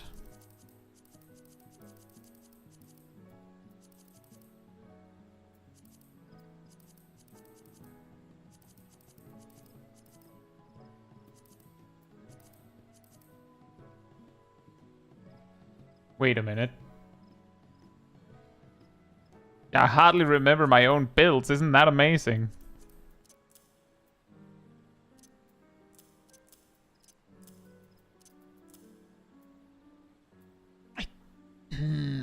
I'm actually not sure on this one. I don't think we'll need this. Although I'll have to change this. This makes no sense. I should pick something else. Like this. Because we're getting a low-level dungeon.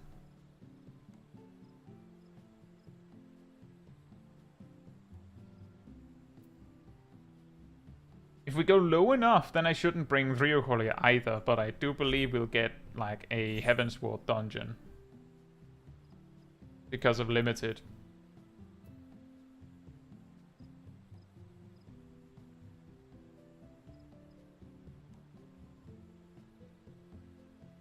Perrin, I don't think you'd actually... I think a key thing you're forgetting is that you have to choose tank stands as well. Because, like, the build that you're suggesting there is exactly what I chose, except I had Defiance instead of Inner Release.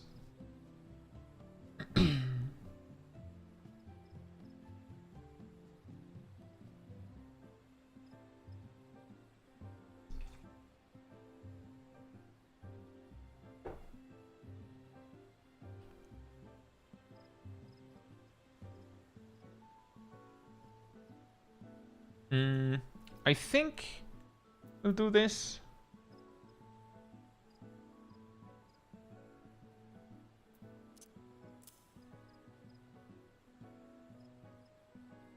Might be able to rip aggro enough with the Bloodwedding and Reorientation healing on AoE skills. Here's a fun fact, Perrin. Bloodwedding's healing is healing over time.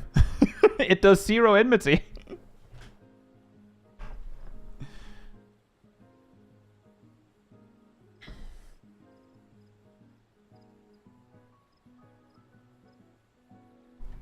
So you're actually down to Overpower and Mithril Tempest aggro. But yeah, who knows? It might work, right? It might work without Defiance. I didn't test without Defiance. I didn't plan to test without Defiance. I didn't want to risk it for Inner Release. It's not good enough. It's a 1-minute cooldown. I'd probably choose something like Upheaval before I would choose Inner Release. I know that Bloodwedding's healing generates 0 enmity. I don't know if it scales with spell speed, but it doesn't generate any enmity to my memory, at least. I'm pretty sure I tested it. Pretty sure.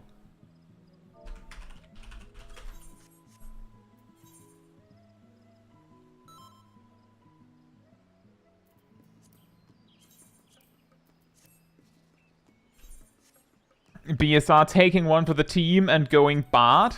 The one that we kinda agreed was completely screwed.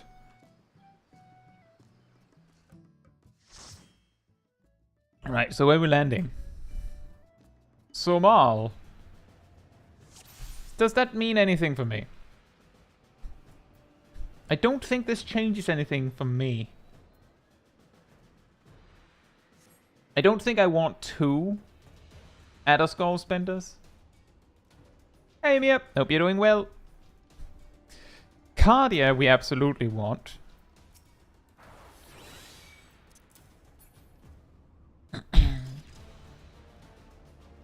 Indeed, yes. And I'll make do with 1 attack option.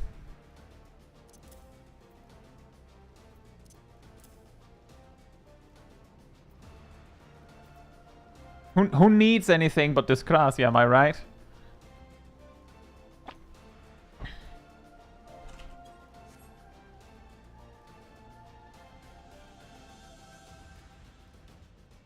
Feels like a regular healer build. It's close.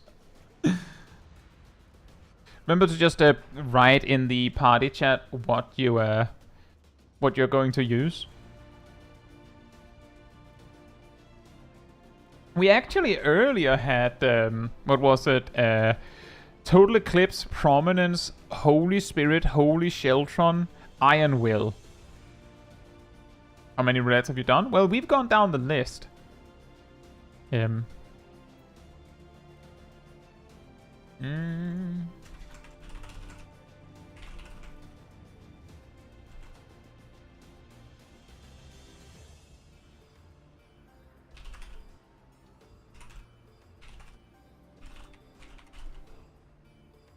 I'm a little surprised that you would choose Perfect Balance, Annie. Are you sure about that? It's kind of meaningless when what you'd want to do with that is most of the time just spam Dragon Kick anyway. Wouldn't it be better to pick literally anything else? Like, literally anything else. Perfect Balance mega sucks before level 60. Cat says, do you want me to bring an offensive cooldown? Well, I have Ryokoli and Physis. And Prognosis. So if you need more healing than that, then you probably need a defensive cooldown. If you feel like that sounds fine, then you don't need any more. Worst case, we wipe.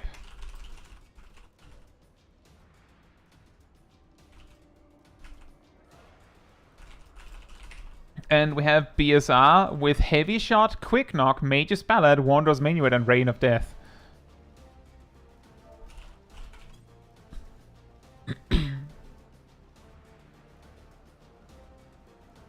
I'm glad to hear that, David. I hope it's in a good way.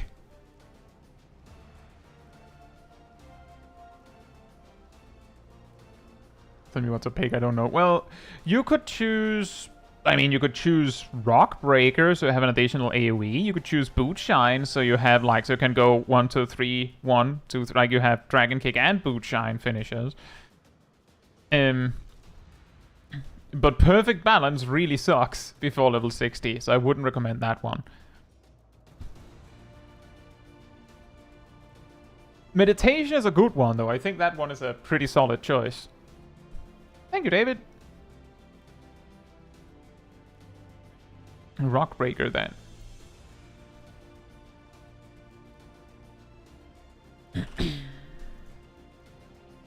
Yeah, Cat, the cooldowns are long. That's like, you'll have to make a choice. The worst that can happen is that we wipe, and then we have to review what we do. But let me know what you have chosen when you have chosen.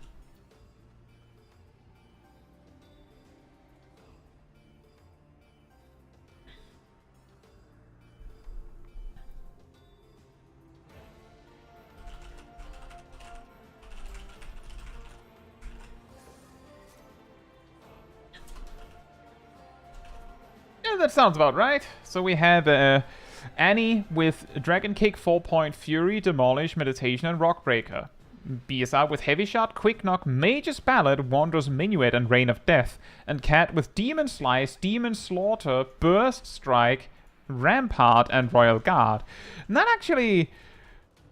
That, like, overall, that seems like really close between all of the tanks.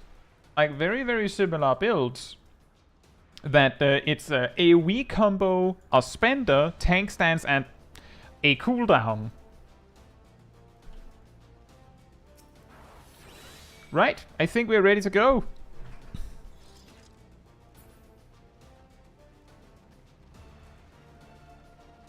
Yeah, Heart of Stone would have been great. Just the short cooldowns. Just be glad you're not Warrior in this one. Warrior's really awkward in this particular level range. You just barely don't have Raw Intuition.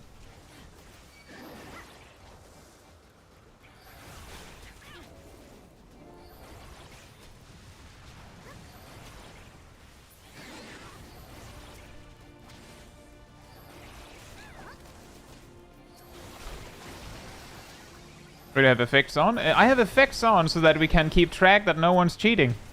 So if you see anyone use the wrong attack that they weren't allowed to use, we can call them out on it.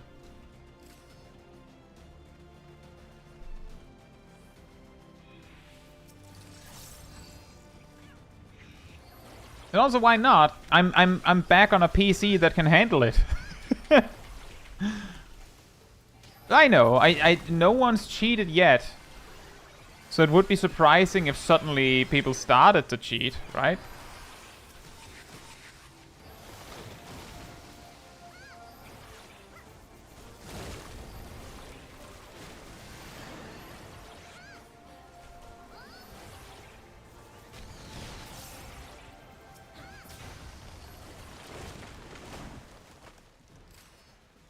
Suddenly pineapples.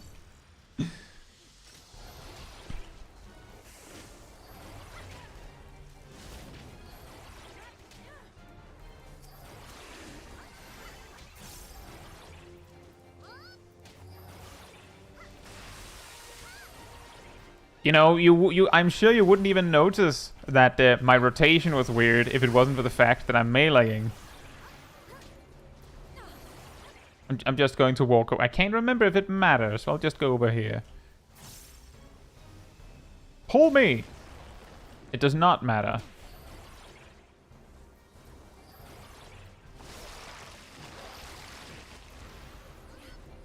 For anyone curious, the specific reason I chose Prognosis is because I'm reasonably certain that the one thing that is more likely to wipe us than anything else is AoE damage. Just don't phase it towards the group. Fair enough. I couldn't remember exactly myself. Thank you, Gassel.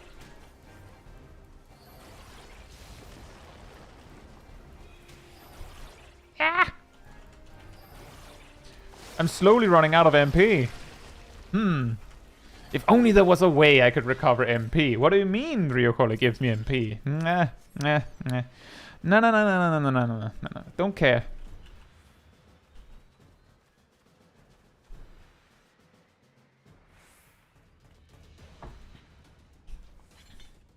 It's actually interesting, Giraheen, because back in Shadowbringers, Raw Intuition just was like a 20% damage reduction effect. Like in Shadowbringers. And then they added Nascent Flash in Shadowbringers, and it was so good that tanks, warriors were like, why is it we can only use Nascent Flash when we have a target to share it with? Why can't we use it on our own? Just ourselves, and then they made us that Nascent Flash can be targeting yourself. I think that was also around the time they decided that Holmgang can target yourself. And then in Endwalker, they were like, maybe we should just give them,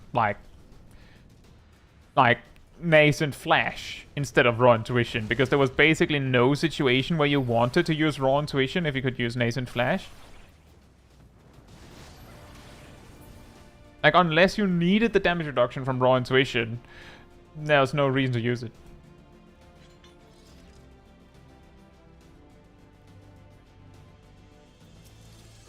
That's true. Hey, Kylan. Hope you're doing well.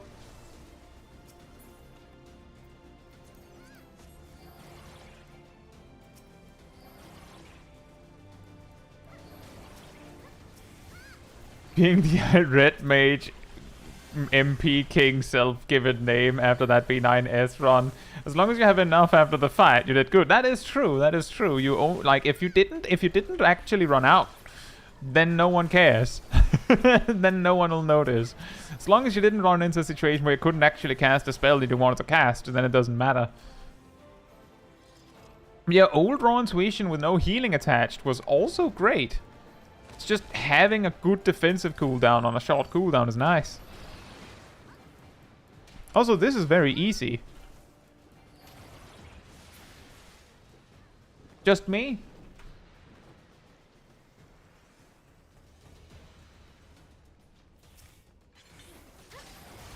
You know, Ymir, because of the server issues today, there is a real possibility that we will have to not do 8-man content if there are not some people showing up that want to join.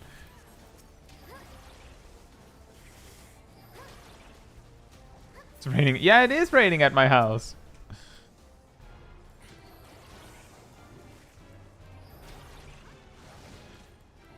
Yeah, we can't do this in 8-man content if we don't have an 8-man pre-made.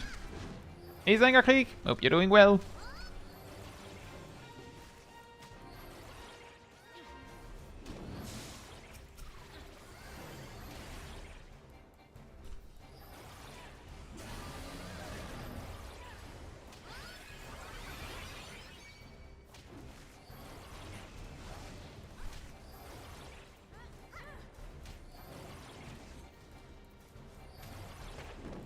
If we can't get 8 players, we'll just have to do some more of the 4-man roulettes again. So it's not like I'm like, yeah, if you don't show up, then I'll end stream. That's not how it's going to go. It's just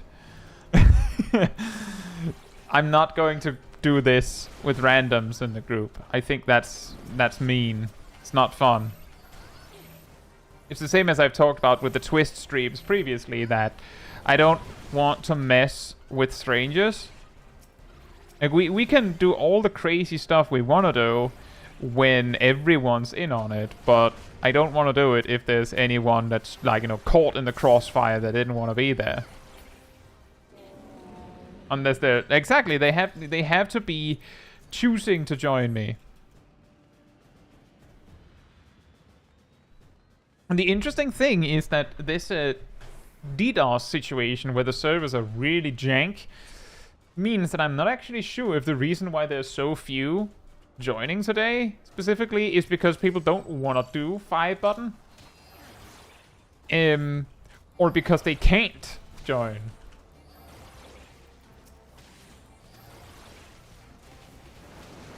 What if I joined but in reality didn't want to? Well, I don't know what to say to you, Licky. Then maybe you've discovered something about yourself. How does one find your house? My house is in Louisoix Chaos. Is it Ward 29? Adel Sip, do you remember? It's Lavender Beds.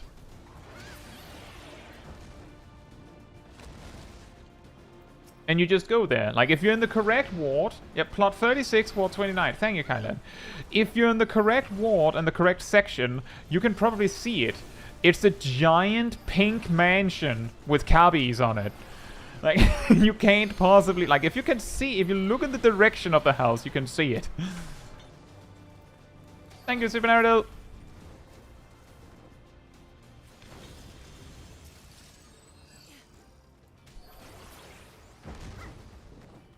Also, hey, Cyanide. Hope you're doing well.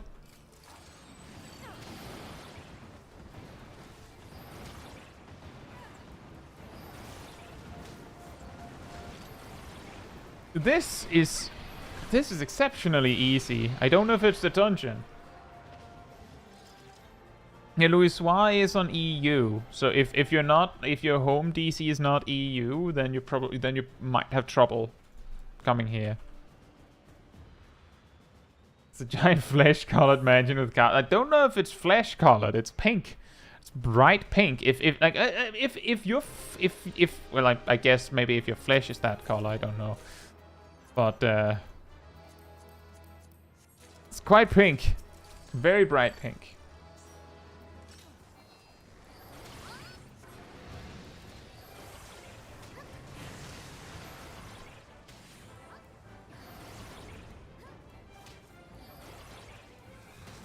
Yeah, given that there's this weird jank, I don't know. There's the possible risk that if I start visiting somewhere else, I might not be able to log in there, and then I might not be able to log in when I'm home again. So I'm just like staying put here and hoping that everything just stays together for the entire stream. Like a pink ear-beard alt. Yeah, you could do that.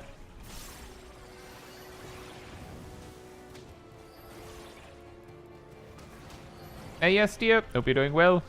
Yeah, exactly. It's so weird right now that that's exactly what I'm fearing, that if I do anything and suddenly change anything, I might not be able to log in anymore.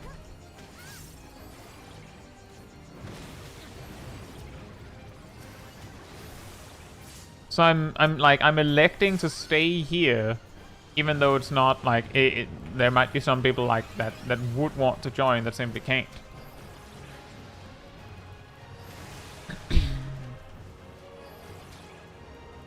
Flesh colored if you're made of candy cane. Hey, Redacted. Hope you're doing well.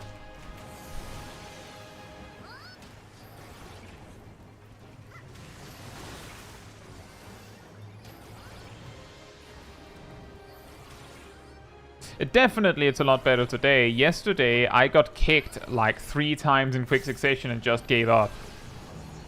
And then I played something else. I finally managed to start on Lies of P.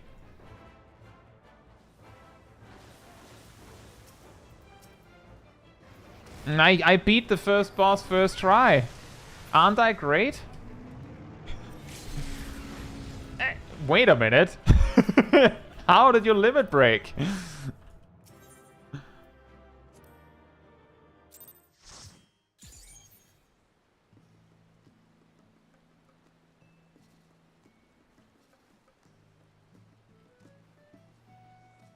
Why not make some stream of those Lies of P deaths?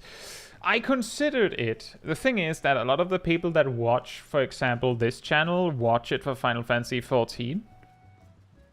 So it might be a little bit of a too much of like a whiplash of something completely different. And also, it was late. I just wanted, like, I actually just wanted to see if my PC would let me play it. Want to remind you that over the past months, I've had massive issues with games just crashing. Like, back in January, I was testing the waters that... Oh, no, Tiny, let me just finish this story, but PC good now.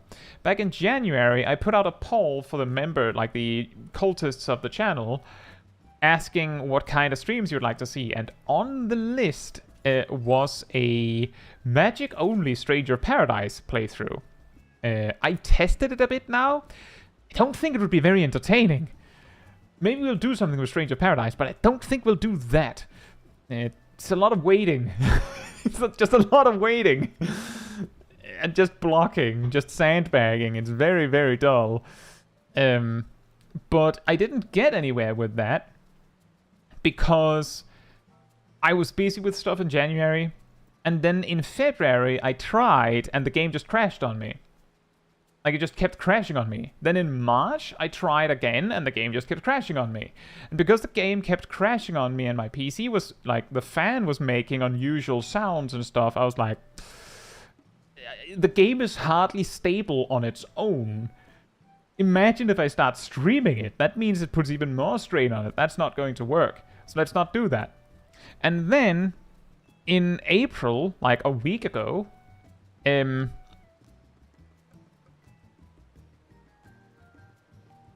Like not Thursday last week, but the week before that, right after the walk and talk stream, like we're talking 5 or 10 minutes after, my computer just locked up completely and died. It resurrected again later, but Friday morning it died again and was not possible to resuscitate. It was just dead. It gave blue screen of death if you tried to start the PC in any way. The only way to get anywhere was going in failsafe mode, and by Monday morning, it was no longer capable of getting on the desktop in failsafe mode without blue screening. So it was incapable of doing anything at all. I asked the company that made the PC, and they gave some UEFI BIOS settings. Didn't work. They got the PC. It took them no time, because they tried to fix BIOS, didn't work. They replaced the CPU, machine good as new. The only thing they needed to do was change the CPU. Bam! Perfectly functional PC again. And then they sent it back to me, so I have a new CPU. And now it's working wonders. I have played Stranger Paradise with no crashes. I played Lies of P with no crashes. CPU too... No, I don't think it was too old. Tiny, this PC was bought in December of 2023. The PC is like 5 months old. The CPU was just whacked from the start.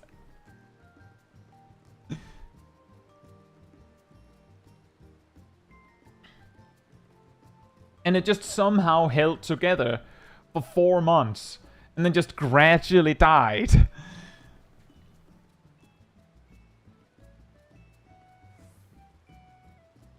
Why jump is exception but limit break isn't? Because you can jump like this. Was it under warranty? The company that I buy the PC from offers something better. They offer a guarantee. The difference is that with a warranty, I have to prove to them that the CPU is faulty. With a guarantee, they have to prove to me, like if they don't want to replace it, they have to prove to me that I broke it. Or something to that effect. So they just replaced it free of charge. Like they took the fall on that one. They didn't even ask. I think I was told that I had to pay for the shipping to them. I haven't gotten a bill. So I didn't have to pay anything to get it fixed. I just had to deliver it to them. And also, hey Weaver, hope you're doing well. My previous CPU, the one that was faulty, was a 14900KF. And the one they replaced it with is also a 14900 KF. So they just replaced it with a good one. it's quite a beast. Right. But that's the story. That's also the reason why if you go back and check some of the more recent streams, you'll see that last week's schedule post had some interesting graphics quality on the small Kai picture. And the streams, some of the streams had really low quality on the game and a lot more lag on the frame rate in the game. It was because it was streaming on a laptop that somehow could do that. Like, somehow, this laptop that was, like, over 5 years old with a non-functioning, like, Ethernet port and its HDMI port didn't work and things like that. Somehow, it could do that. Anyway, we will probably look into making, like, an 8-man group if we can and then do trials and such. But before that, I will be right back. And yes, thank you, Tiny. I agree. In the meantime, when I'll be right back, sanity restored.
Alright, I'm back.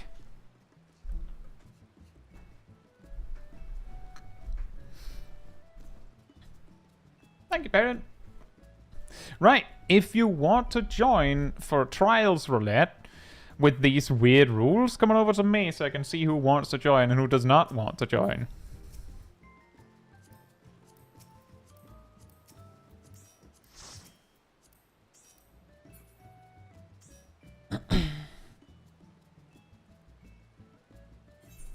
We're one person short. Do we have a player 8? Do we have a player 8? Thank you, Kiriheen. I think. Actually, good luck with that, Licky.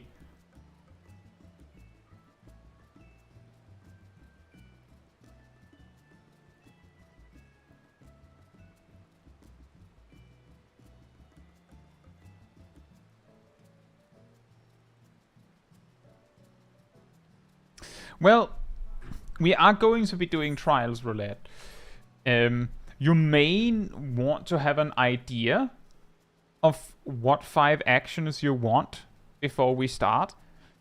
But there's the possibility that we get like a low-level trial or something, and then you'd have to choose again. So just, you know, keep it in mind. I will probably choose whatever role is left. So that'll be what decides what I'm doing. Do we not have anyone?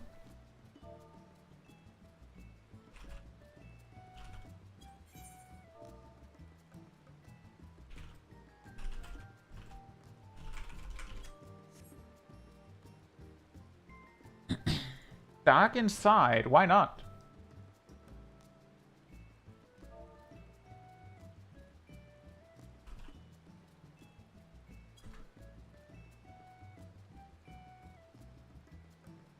I think you could beat Dark Inside with 5 buttons.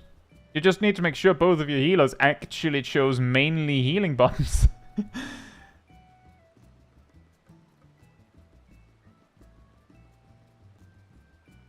Damage on the multi-hit stack is too high. I think you could survive it.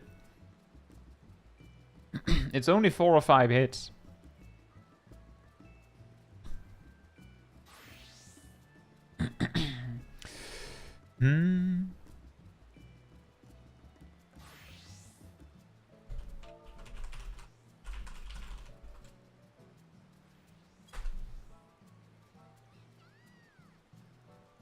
What do we do if we get Seed of Sacrifice in tank LB? If we get Seed of Sacrifice, then one of the tanks will probably have to choose LB. Like, just choose LB instead of tank stance. The other tank can tank.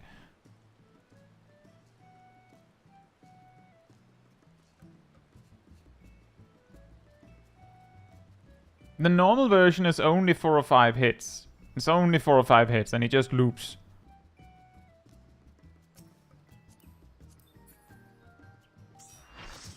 Right, that means that I'm tanking. Let's go Dark Knight. Right, so I'm just, because we probably have some people that weren't in the previous sets, let me go over the rules again. Rule 1, no macros. No macros. At all. Rule 2, to use an action, you need to you need to have it as one of your 5 buttons, which means if you don't actually have tank stance on your bar on your 5 buttons, then you're not allowed to use tank stance. Which means if you use tank stance and then we enter, and you don't have tank stance among your 5, you have to remove your tank stance. And yes, but I can't right-click it, and you have to open the menu and remove it that way.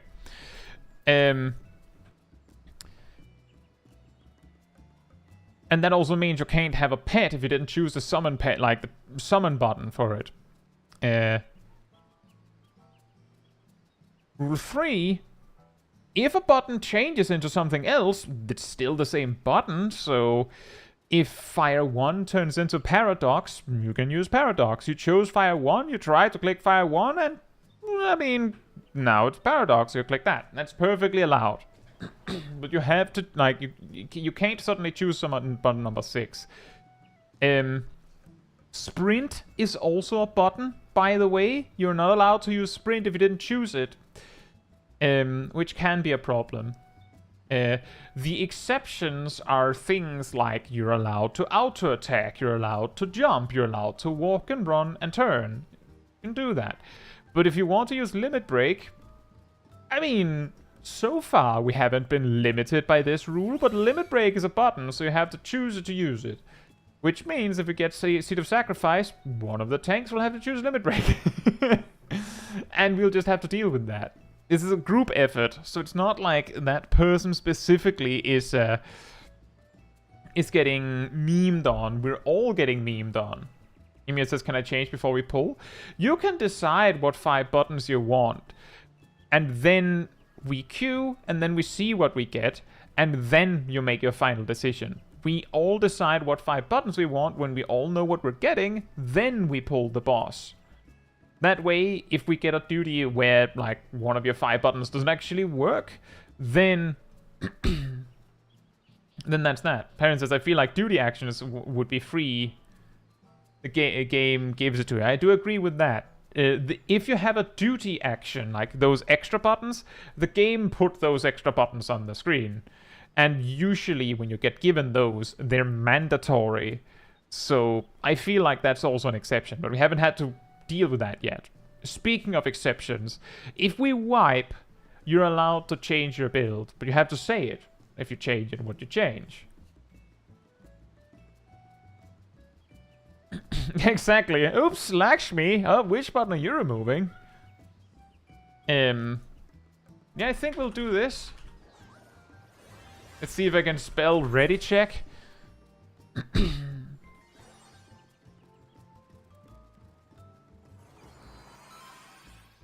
And we go in. Remember, we don't pull until everyone has chosen their 5. I also have to choose my 5. Previously, I've, you know, just figured out before we start.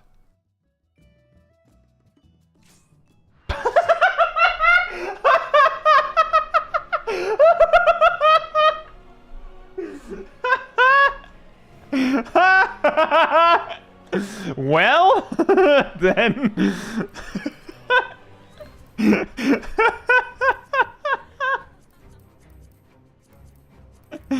Well then.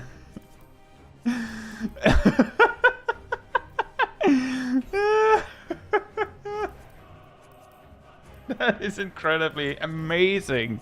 That's amazing.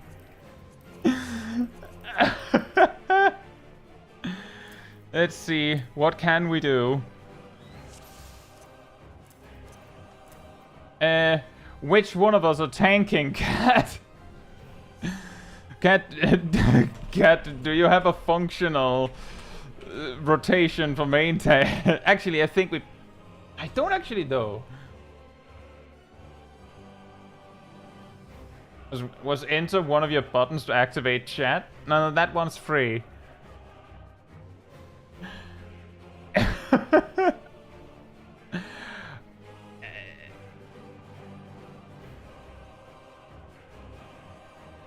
Right, let me take note of what people are going with.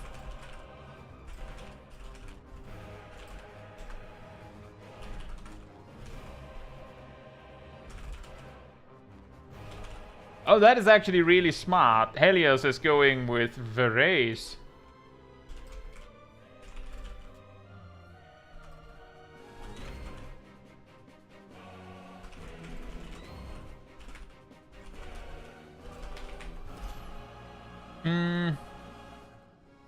How about I think I'll go with this. My 1-2-3 combo grit and TBN and hope that that'll do. I see I've gotten 4 builds so far. Zip, just write what you have.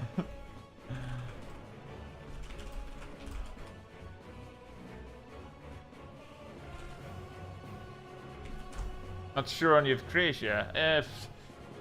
I don't know. Maybe Karakoli would be better, but I don't know. It might be better to have those options that you have there. I think it would be good with a should I swap Scattergun? I don't know. Scattergun is pretty good for heat build.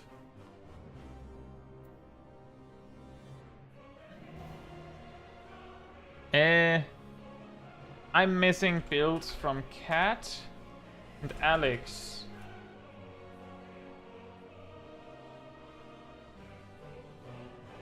Tier 3 alone can tank sticks. We'll see if we need it.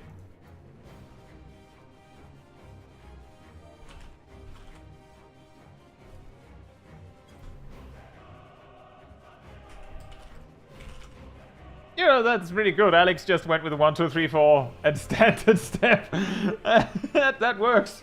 It's pretty easy. Who's main tank? I can main tank. If it helps you, Cat, I'll just have 1, 2, 3 and grit and TBN. I think this will do. I think I can make this work. But you have to not, like, if you have better damage buttons, you have to not tank for me. I can't hold it. Good luck, 6.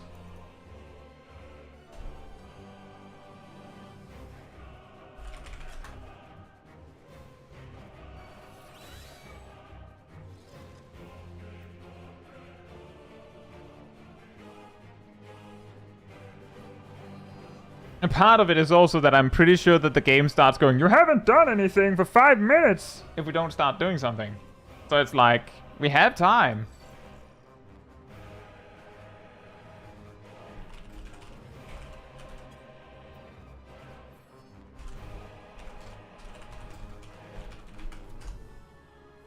And Cat is 1, 2, 3, Sheltron, and Iron Will. Phew.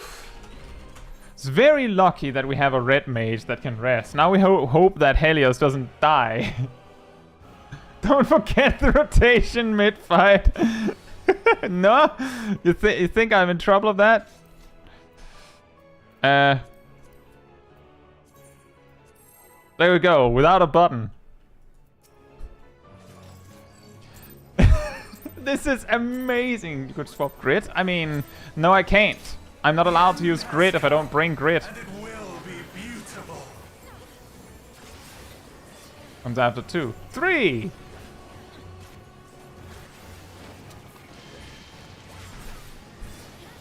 The marvels of circus were but playthings. Pretty sure that's the cone.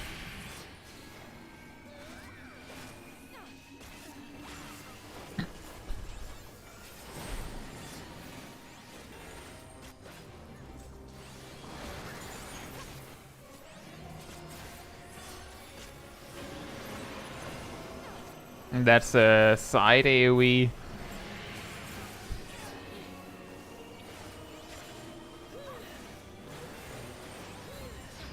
A 40-minute... I mean, my first go at Dark Inside, back when it was new, we timed out. No intervention? I mean, Cat had to choose between Holy Sheltron and intervention. Like, if we at some point tank switch, I can TBN Cat. That might actually be good, but I think this is fine. We'll make it work. We'll make it work. I am the one that has a heal on my 1, 2, 3 combo. Cat doesn't have that. Zip says, I feel Lucid Dreaming would have been good. Yeah, maybe a Adder Skull Spender would have been good. If you realize that you're drying out, it might be good to just stop attacking. It might be fine to just stop attacking.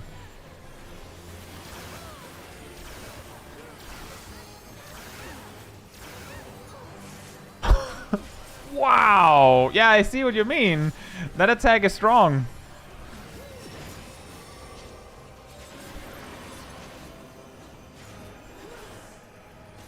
I don't think I've seen these mechanics in Phase 1 before.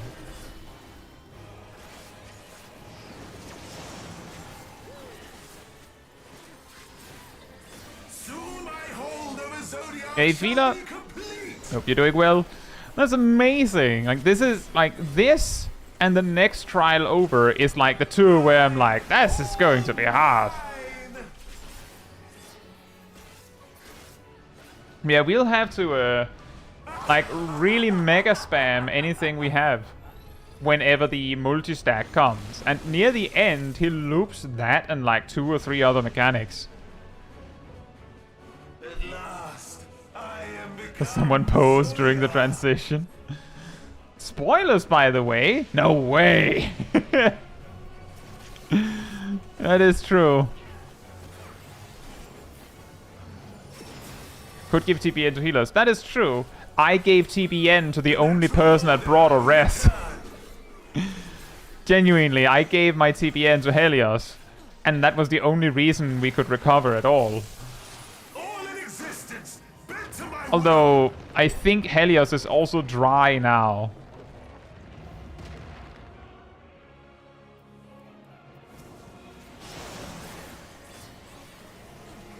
my life's work, My masterpiece!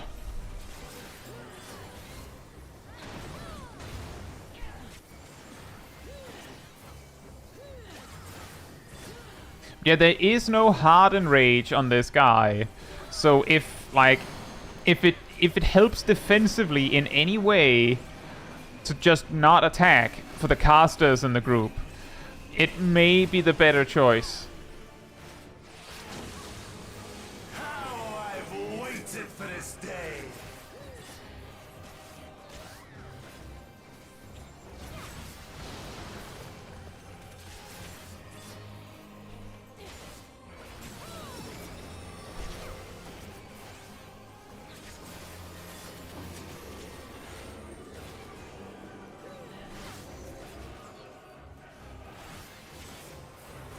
We go together! All in existence, bent to my will.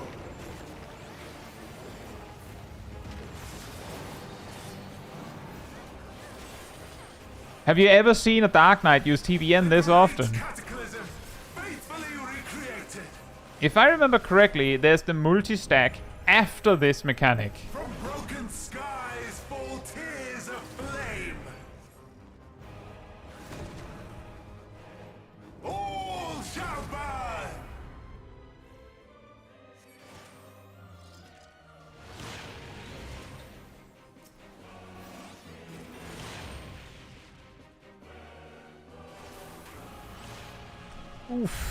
And here it comes. My TBN is on cooldown.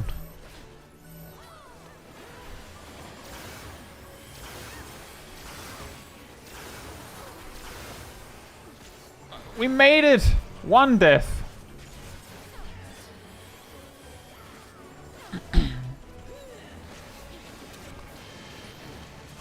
Are you serious?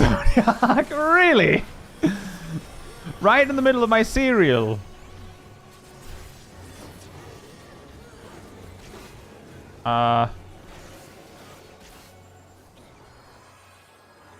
Something like this? All in existence, bent to my will. I was so certain you were dead. Will you live to see the Again? Oh no. My TBA is right exactly on cooldown again.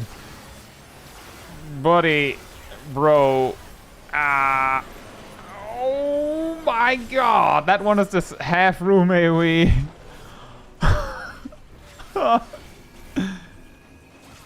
And the punches.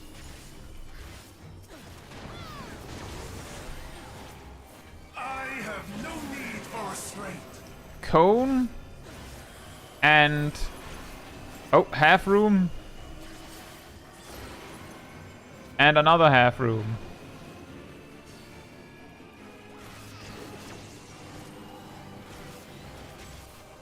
It's exactly right in front of my salad on purpose.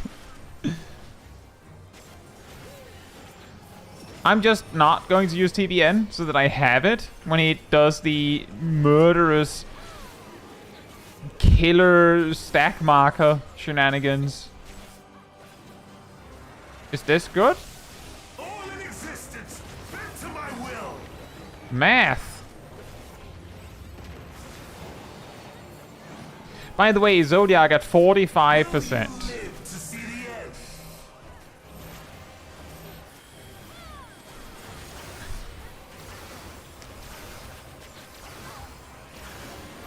Oh my god, it's so close every time. Oh.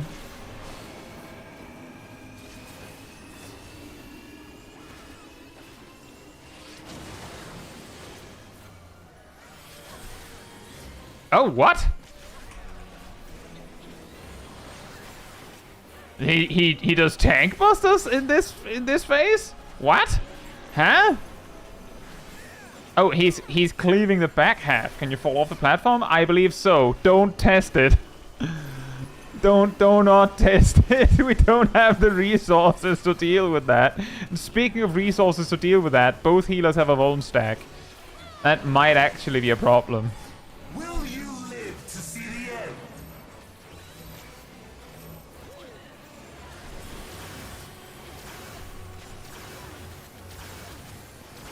Oh, there's the cleave. Go to the corner.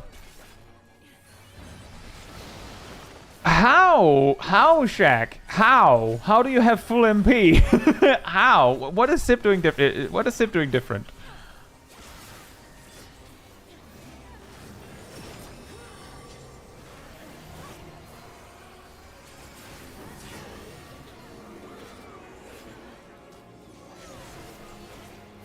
Piety gear set? Is that it? All in existence, bent to my will. It might be good to conserve as much MP as you can, Sip, and see if Shaq can cover it, and then only spend during this.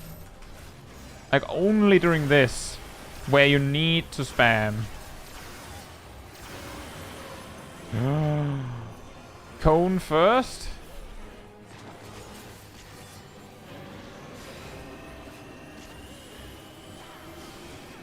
If you chose the examine button, you could check. Oh, that was not smart of me.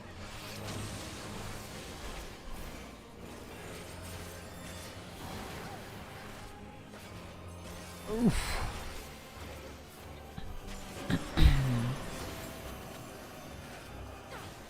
Yeah, I'm pretty sure Sip has a lot of piety too, actually. That's why it's weird.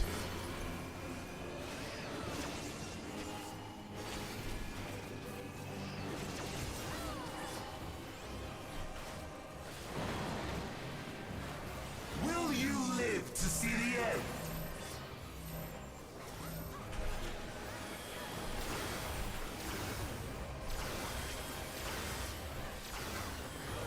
Ugh. Seems like we lose a ranged physical every time.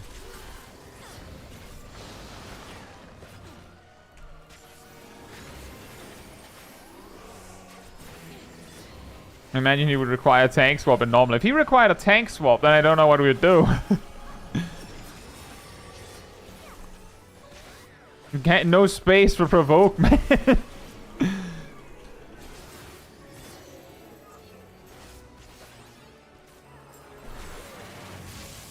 All in existence, bent to my will.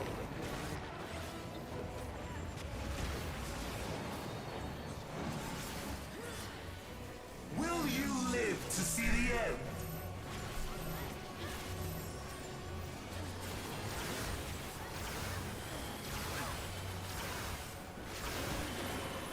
Everyone lived. Cone. Didn't bring shield Zamba.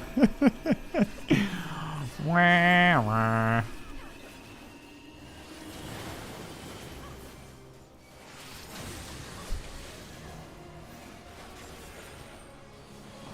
Ow. Huh. Half room. Half room. Sip's triple digit MP. It's hard. I think what's helping Shaq a lot is Shaq as a Flato Solace. Incredibly clutch choice. To see the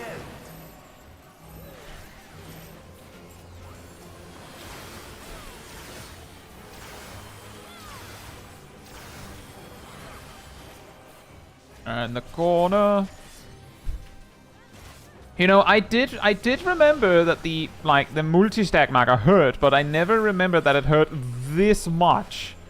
It's insane. I didn't think it was this bad. I was like, I mean, if you had like Panheimer or something, you're pretty good, right?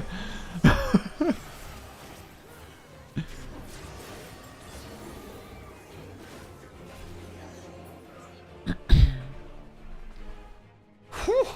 First try, in huge part thanks to Shaq, Sip, and Helios. Just with the rest and the healing carry.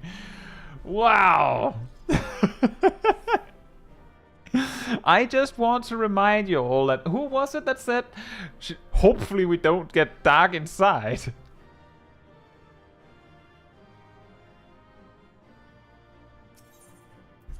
Like, I just did 1, 2, 3 combos and just like, at first I put TPN on Helios because like, I mean, if Helios dies, then we can't res anyone. But then I started to realize, if both healers die, so both healers are like running on fumes, then we will also die.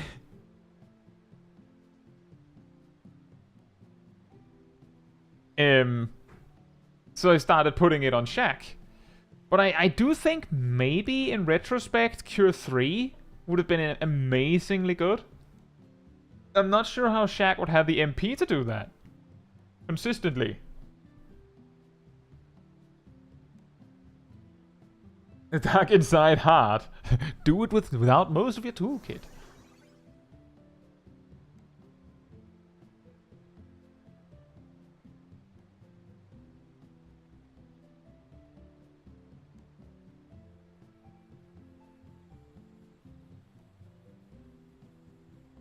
Whew. Yeah, that is true, Cat. That in retrospect, Holy Sheltron was a waste. If we really think about it, what we should have done is probably had Cat be the main tank, so I could TBN Cat regularly. And then I should have chosen something other than Soul Eater. Like, I could have chosen a 1-2 combo, and then have had Edge. I don't know if that would have been better. I don't think it would have been better. Yeah, in retrospect, we'd have just had one tank with tank stance. And a defensive cooldown. And then the other tank just roll with something completely different.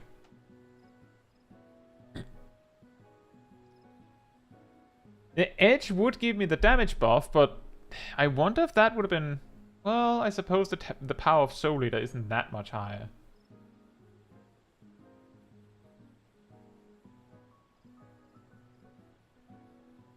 Yeah, Intervention could have been nice in retrospect.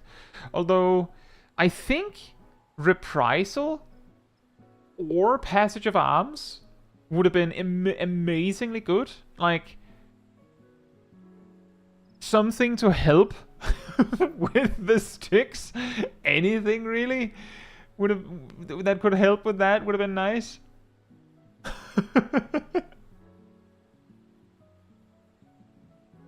Next up, Pandemonium raids. Well, next up we're doing normal raid roulette.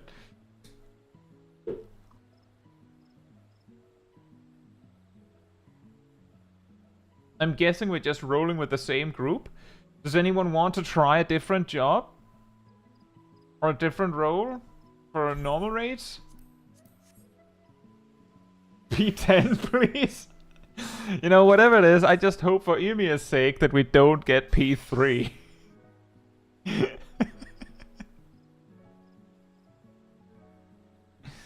The Panzer of Arms is a 2-minute cooldown, that is true. That is also why I thought maybe Reprisal, because that would probably be available.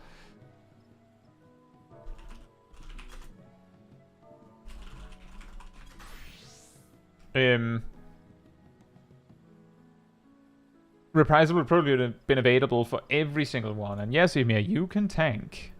You can tank. How much does P10 hurt?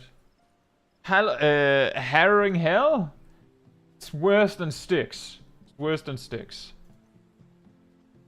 Guaranteed. By the way, Shaq has stated they only have the Alexander raids unlocked, so we will probably get something like... With our luck, we're probably getting like A12. But it's going to be level 60, so you can like already plan your build knowing that. A8 is worse. Yes, Emia, you can off-tank if you want.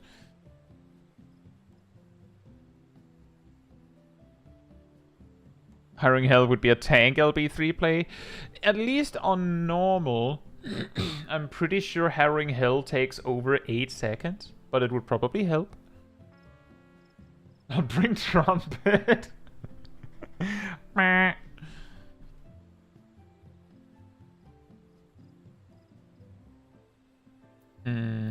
I'm tanking unless anyone else also wants to tank.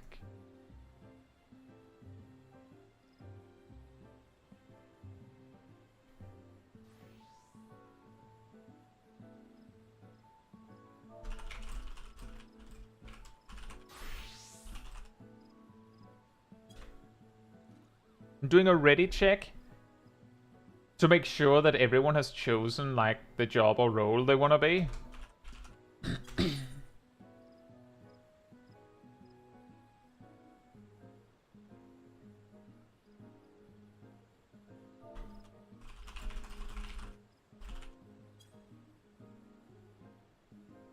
Thank you, Weather Witch.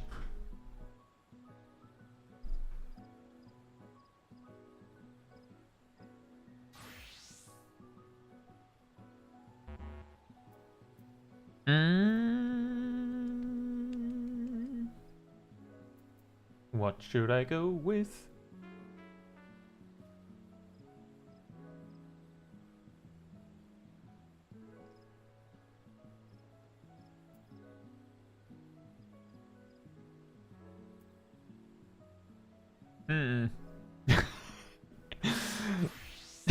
I have an idea.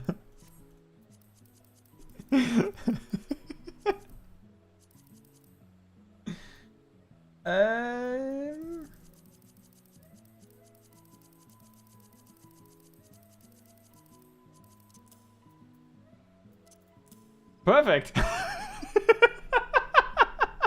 That's all I need. Let's hope it's not like an AoE fiesta. If it is, I'll have to change something. But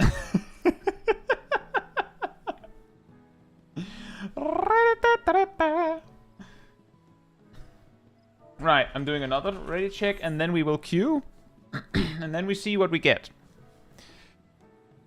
And then we can then we don't pull immediately, so that people can like choose their buttons when they know what we're having.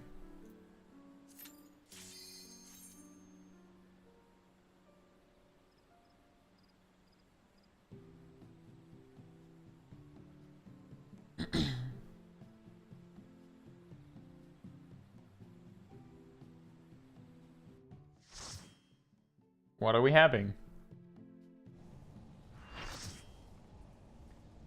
That's Pepsi Man, right?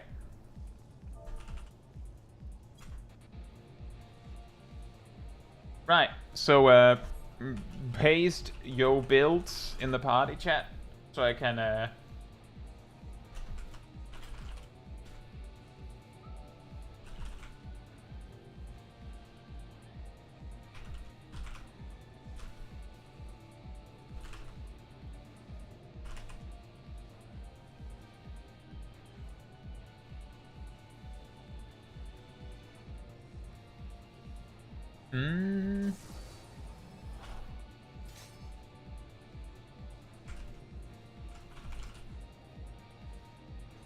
Yeah, I have 3 builds so far. 4 builds.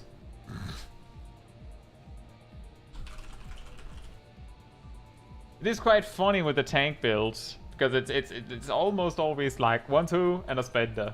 Hey Angel, hope you're doing well.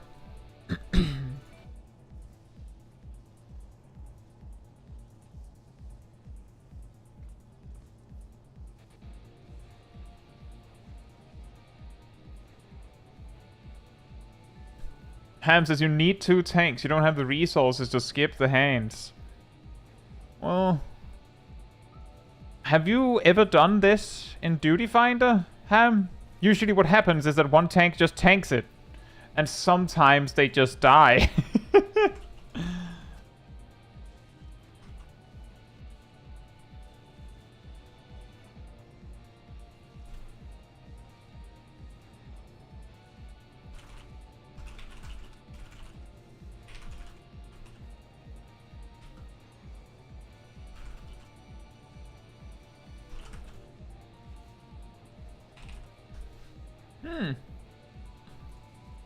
Yeah, we have some builds. So we have Shaq with Glare, or no, Stone, Azai's Asylum, Solace, and Cure 3. Nev with 1-2-3 combo, Grit, and Rampart. Alex with the 1-2-3-4 of Dancer and Standard Step.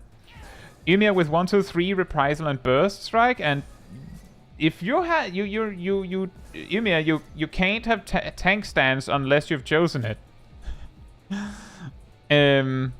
Sip has Doses, Rio Holy, Prognosis, Cardia, and Res. Helios has Jolt, Arrow, Thunder, Slayer Shower, and Scatter. Ymir says, I said I did. Ymir, on screen right now, says here that you chose 1-2-3 Reprisal and Burst Strike. You have to say it in game, Ymir. I can only look. I said in game, party chat. If you're making changes to your build, you have to say it in game.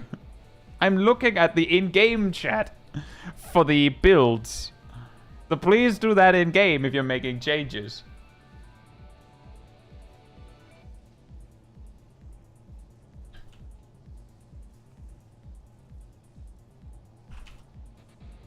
So are you making that change? Please write it in game, Ymir, so I know.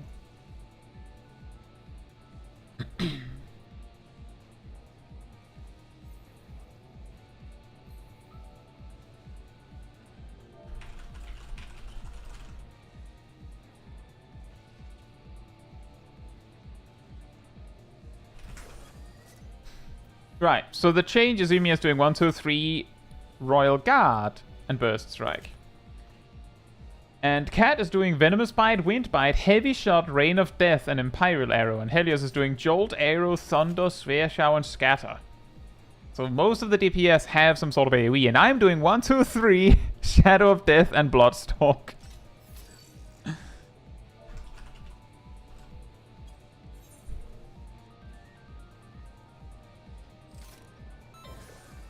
And we have a res on Sip.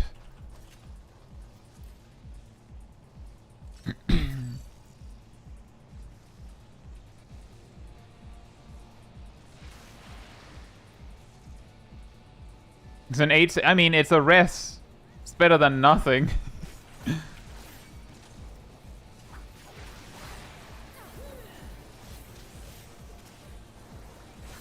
This is the part where my build sucks. Enjoy your raid, Licky.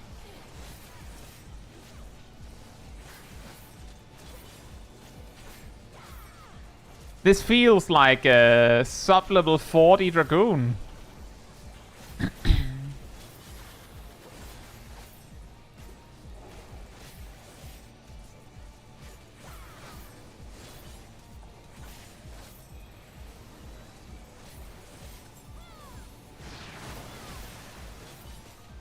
Did you know this mob has trail screw?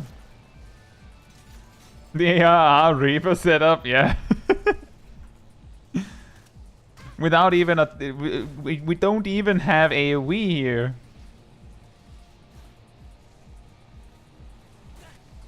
Your 5th button could be the AoE version. Yeah, I guess it could, but it's a lot... It costs a lot of my damage.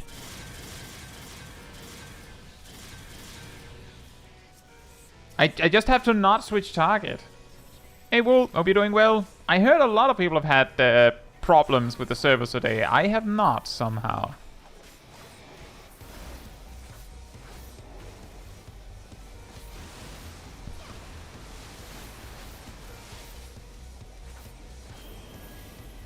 The best place to learn it? I think the best place to learn it is a random crack clause at level 61 in the peaks. I'm pretty sure they have tail screw as well.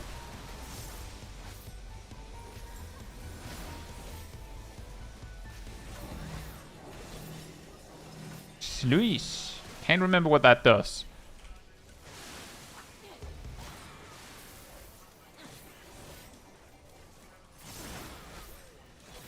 "100% learn rate in synced content." That is true. I'm pretty sure I learned tail screw in Sastasha hard, but I also learned tail screw, I'm pretty sure, back when blue was capped at 50.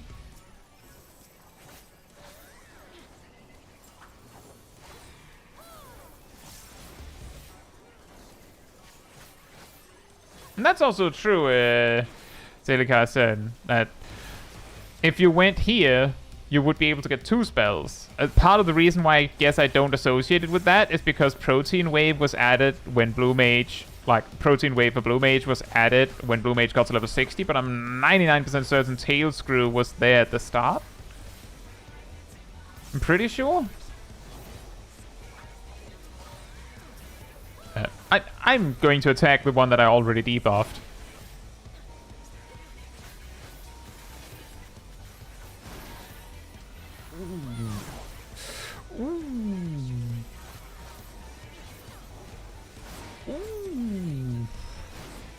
Oh my god! Does it cap at 8?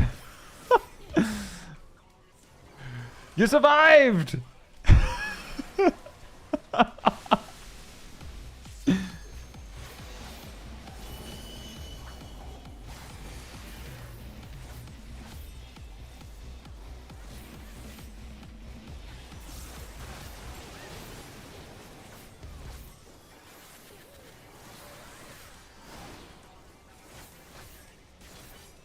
Punch!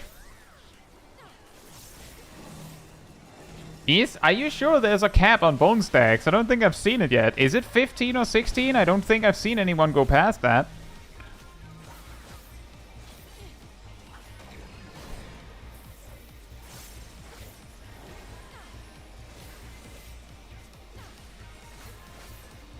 I've seen people go past 10 Vuln stacks, but it's usually been like intentional, and there's usually been shenanigans afoot. Specifically, I recall seeing a picture on Engels from the first Nier raid, where there was like a paladin with like 15 Vuln stacks, and then they died. Nice! Nicely done.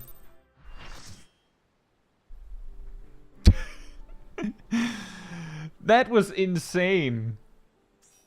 But see, that's exactly what I mean. That's why I said, have you never done Pepsi Man and Duty Finder? Usually the way it goes is that the main tank just tanks. And then we'll see if you survive. Yeah, I guess a reprisal would have been better. Something that we forgot that was quite significant is that a tank stance is not super helpful if you can't actually over aggro, and it requires a lot of work from the tanks to make that happen without provoke. And yeah, you have 5 buttons. Are you bringing provoke and tank stance? Probably not. The post-off tank clarity kicks in. Isn't that exactly the same thing that happened on Dead Inside? Dark Inside was... Oh yeah. Yeah, tank stance was probably not that helpful in retrospect.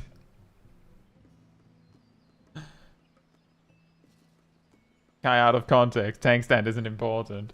If you're the off tank and you can't taunt...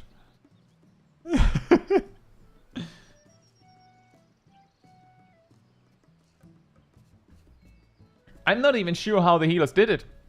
I'm guessing Shaq was just stockpiling Solace for that.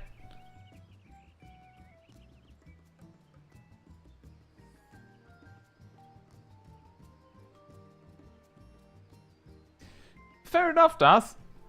I will also say, the 16 stacks I'm referring to, I've seen on a picture when Shadowbringers was current. So it's like 3 years plus at this point, like 2 years plus at least. And I don't actually remember for sure now that I think on it. Like, I can't actually remember if it was 16 stacks.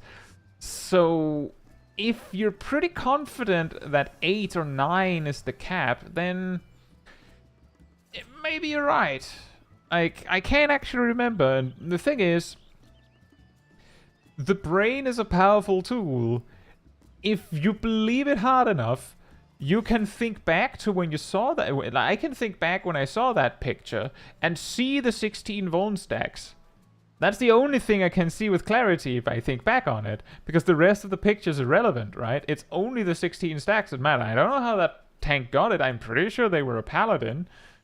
Don't know what their name was. Don't know anything else. I'm pretty sure the person that sent the picture wasn't even the person, like, wasn't even the paladin.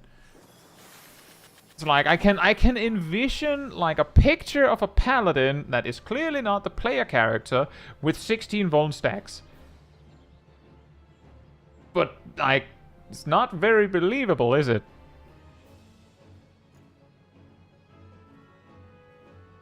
And that's also true. If sometimes mechanics will not give you a Vuln stack if you take 0 damage. Although if you have 8 Vuln stacks, I find it very unlikely that you would be able to, like, barrier that hard. But the reason why... So on Dark Inside, I just want to say, the reason why I thought it was a good idea that both tanks had a tank stance was partly because I saw that Helios actually had a res. So there was a possibility that a tank would die.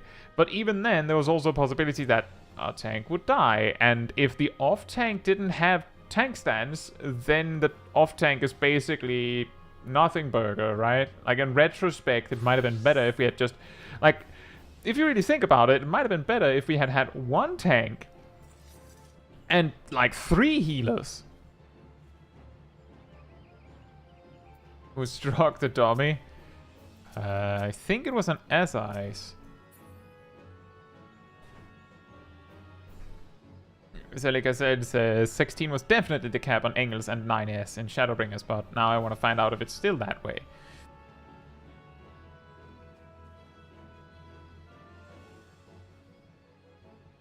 Yeah, I will also say to go over like 4 or 5 Vuln stacks often requires the tenacity on your healer's part more so than you a lot of the time. By which I mean, earlier today I landed in the Porky part, right? The first boss is like a headless knight that like channels a beam on someone, and if they don't hide behind a statue, they get 3 stacks of Infirmary, I believe it's called, and 3 Vuln stacks. Infirmary reduces your healing received. And the boss will cast that action again before the previous stacks are done. So if you don't learn it, then you'll go like 1, 2, 3, and then 4, 5, 6. And for the first time, I was like, I'll heal you up again. Like, mistakes were made. Then the second time, when they still didn't hide behind something, I just looked at the situation, was like, I don't even know if I can heal you through that. And then just let them die. You just went 4, 5, dead.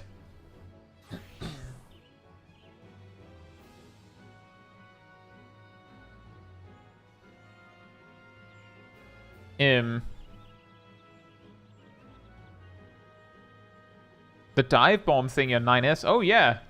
That one you can just stockpile Vuln stacks. Brontom says, I ran Aurum Vale with some Free Company members, and the Black Mage managed to get 12 stacks of the poison. Like, the gold dust? The gold dust? Is it true that White Wind bypasses the healing down? I don't know. But White Wind specifically heals for 100% of your HP, like current HP. So it should ignore everything.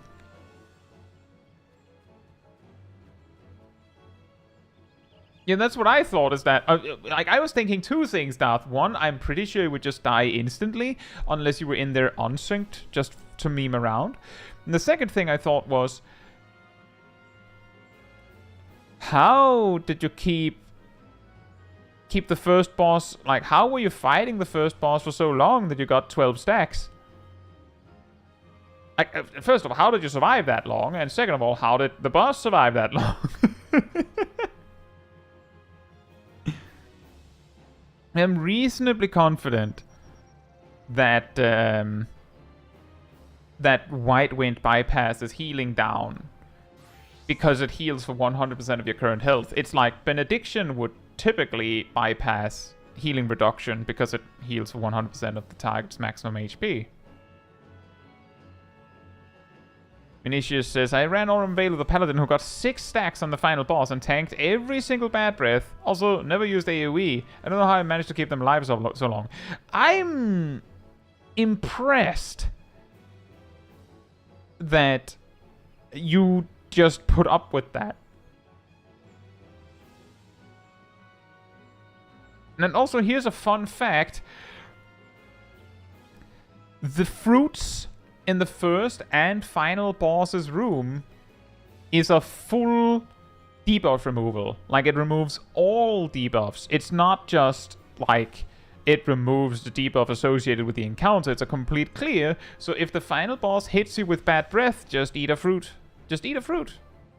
Clears both the Burboros janky debuff, but it also removes all the debuffs that the boss gave you. It was the second dungeon with the same tank.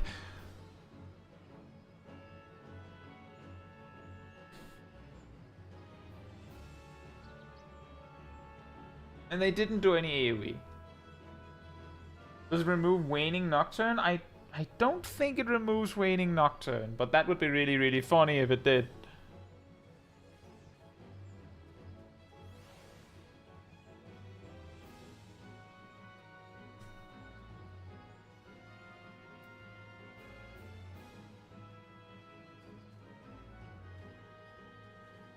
Yeah.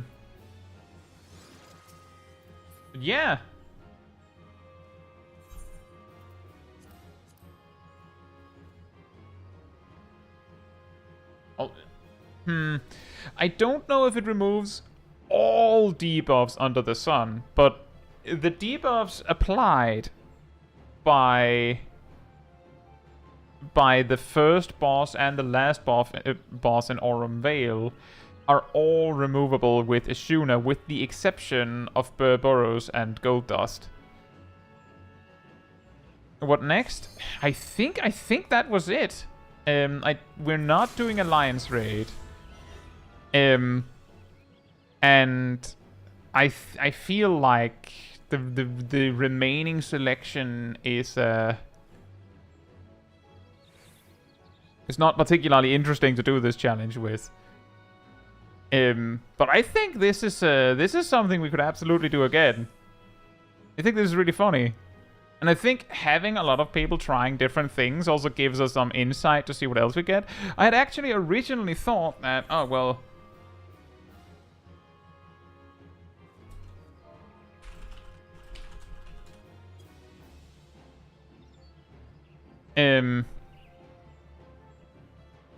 Originally I had thought, well, we're not doing Alliance Raid, so we'll probably be done early. So we can probably, like, choose one. Like, just choose a duty and say, let's do that one. But then we got Dark Inside. It was like the game just went, I know what you want. I know what you want. And just gave it to us. Like, I don't know how you all did it. A few that were like, it would be funny if you got Dark Inside. That would be really hard.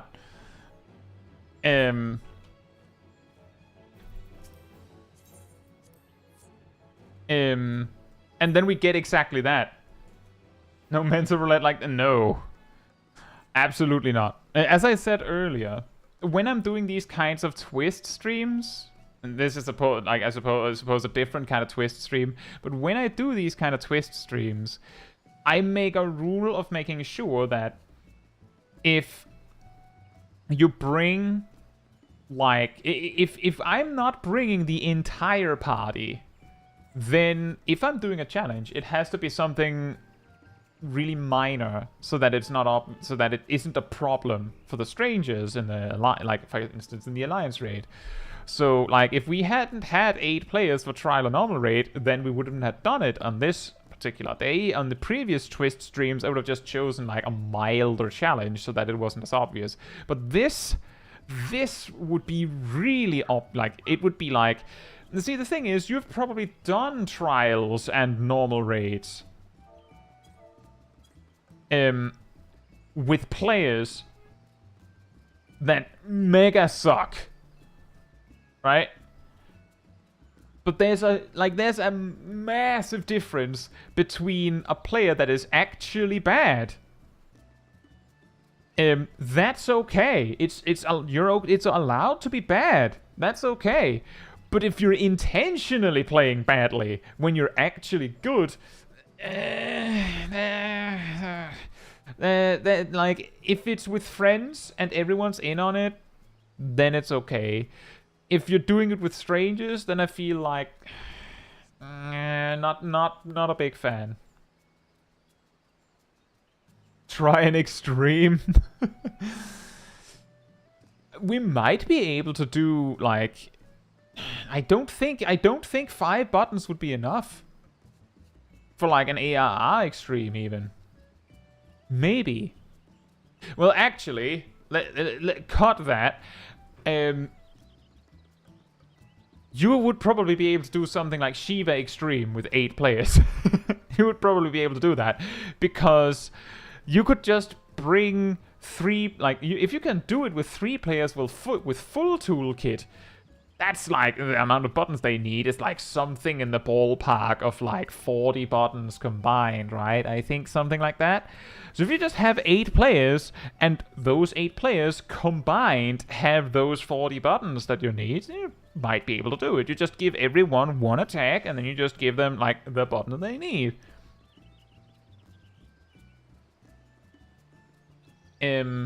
But I feel like that's too much. That's too much. Like, I think that's when it starts to get a little too crazy. But we're still doing Extreme Countdown, and I think we're doing this more. I think this was good.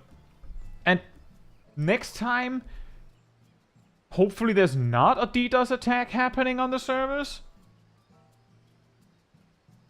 Just ruining the fun. Also, next extreme countdown is probably Leviathan. Next time 4 buttons. I feel like we've reached a point where 5 buttons is where there are jobs that are fully functional. At 4 buttons, you start to have cases where it's like, well, the jobs that are somewhat functional are now just barely functional. If you only allowed 1 button, which button would you bring?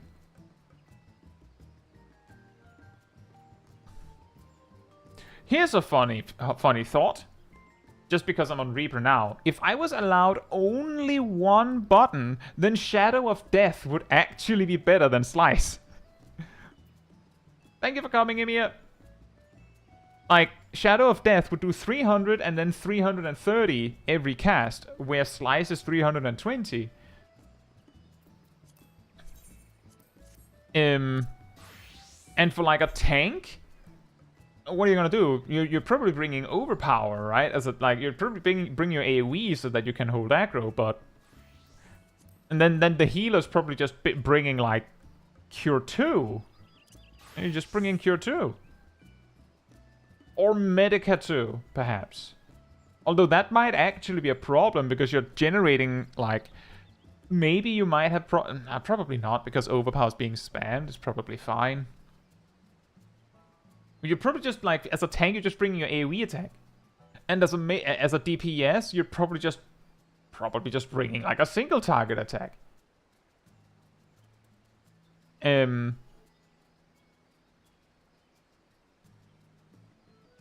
And then it starts to get a little silly, but I do think it's interesting that we, like, on 5, we've reached, like, a sweet spot where there's enough buttons that there is something to consider for most jobs. And if you go down to 4, then it's like, well, if you're a healer, you're bringing, like, an attack, and then 4 healing options, probably. As a tank, you're bringing tank stance, 1-2 AoE combo, and like a defensive cooldown.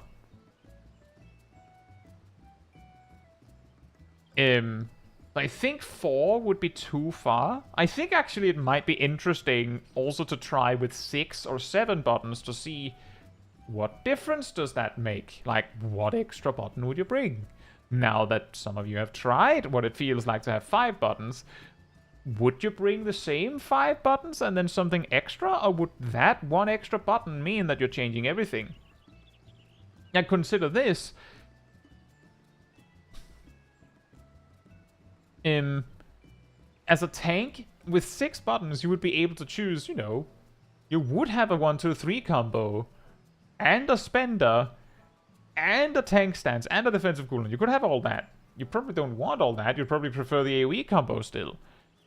But you could have all that. Tarashi says, would it work? Only dot party, where you only do damage with dots? No, I don't think so. There's not very many jobs that actually have dots. It would probably just... Well, I mean, it would work. You'd probably just bring 4 healers. Because the tank can't hold aggro anyway. They don't have a dot.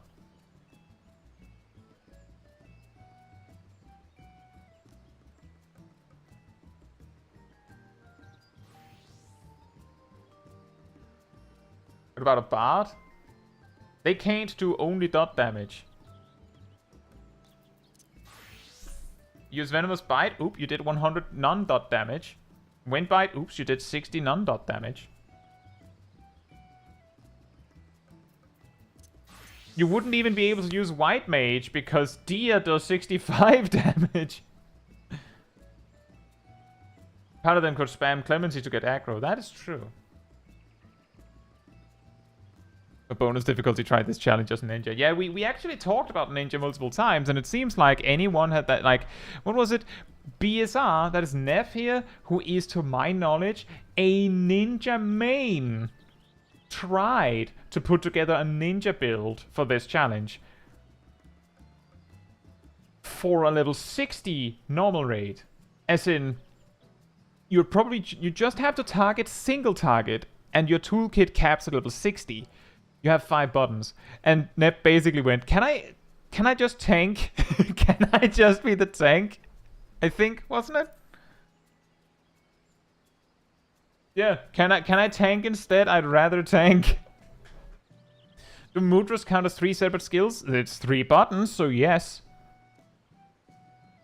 So that means that to get mudras, you would have to, like, exactly, you would need to have the hand signs and ninjutsu. Which means that, yeah, exactly, BSR says I have Huraijin, Ten, Chi, Ninjutsu, and Caetsu.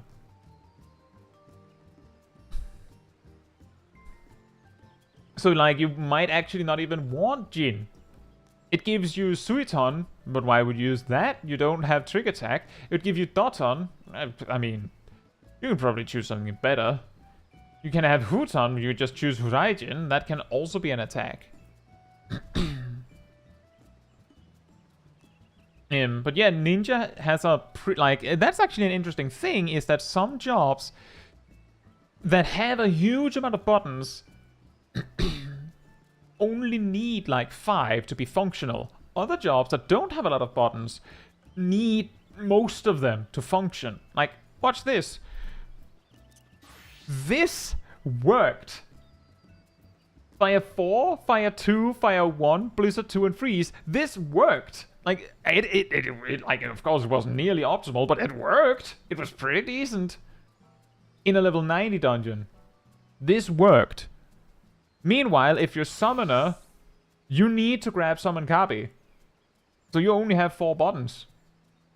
You probably need Ruin and Try Disaster. Like, maybe you don't need both, but you're probably choosing both when you realize what else you can choose. So you're grabbing these and probably Bahamut. I have 1 button left. What are you choosing? Energy Drain? Probably not. Energy Siphon? Probably not. Those don't work. You could choose any of these, but they will actually do less damage than this. So you're like, with 5 buttons, Summoner pretty much just becomes Kabi, single target AoE, Bahamut, and Enkindle. And then you're just spamming Ruin or Try Disaster until you can Bahamut again.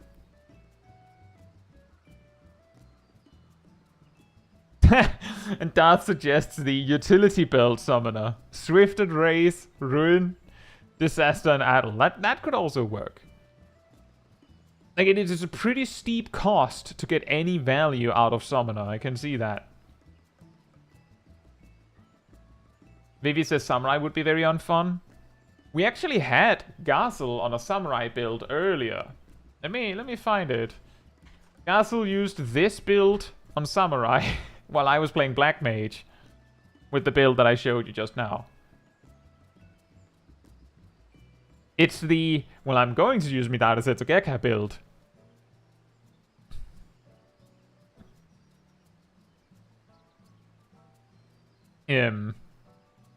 But my point is that Summoner is like one of the jobs with the fewest number of buttons. Like, you have very little because all of the buttons are so stacked. But how many buttons would you need for Summoner to be really good? Like, because of how tied together all this is, to have a functional Summoner, you would probably need like you'd need 1, 2, 3, 4, 5, 6, 7, 8, 9 buttons. Like, you'd need like 9 buttons. If you have 9 buttons, then you have a rotation. You don't need Enkindle or Ruin 4 or Astral or any of this. But if you have 9, you can have all of your summons and the fillers for said summons. And you have something that work. But you would need 9 buttons for that. And there you're, of course, choosing to not have Raise. Which sometimes might be a bad decision. Which actually also leads me to that interesting point that with 5 buttons, Red Mage has a fully functional toolkit that can do good AoE damage and do a successful melee combo. You only need 1 melee combo button. So you can choose between AoE or single target. We just do this 3 times. You have a, like, in Magic Burst. So you just need to choose again between a single target or AoE. They both change. And then you just choose these 2, and then you're good. But if you had 6 buttons, you could still do all that. And have raise. And if you had 7 buttons, you could still do all that. And have a heal. And if you had 8 buttons, you could do all that. And you could, like, you could actually bring, like, Flash or Contra 6. Like, you're pretty good. Like, I don't think you'd need, like, those 5 buttons are actually pretty complete. Like, yeah, you could do better, but you don't need anything else. So, like, after 5, Red Mage just goes to town. Like, I'll grab Res, I'll grab a heal, I'll grab some OGCDs, or maybe Lucid Dreaming. That's actually a good point. You'd probably bring Lucid Dreaming before Flash or Contra 6. That is a good point, Ham.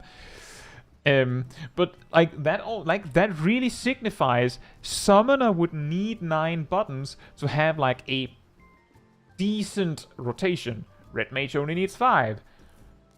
So if you gave everyone 9 buttons, you would have tanks with, like, you know, tank stands, a 1-2-3 combo, maybe their AoE combo. Yes, you know, a few spenders. You still have enough for, like, a defensive cooldown.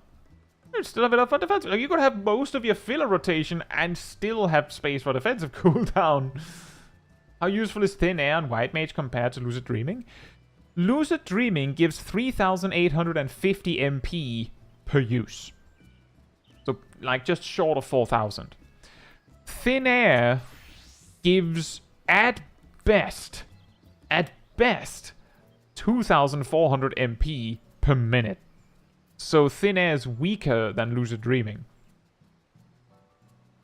And more difficult to use.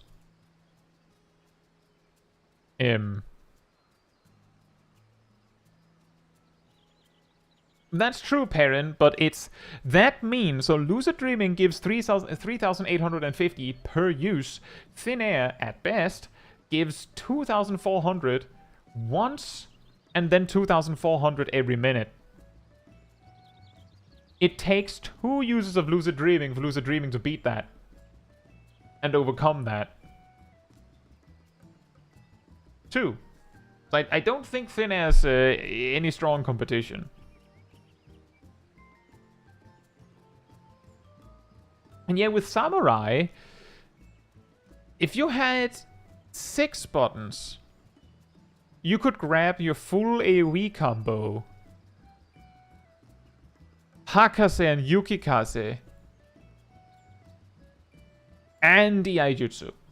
Like, the difference for Samurai is that Samurai needs 6 buttons to be able to use Midara Setsugeki without some jank. Like, that's actually, like, that also highlights how big of a deal 1 button too few means. Like, with 5, Samurai has to go... Well, I could, like... I don't know, maybe, like... With only 5 buttons, there could be something to be said about choosing, like, your AoE combo, Iaijutsu, and, like, Shinten.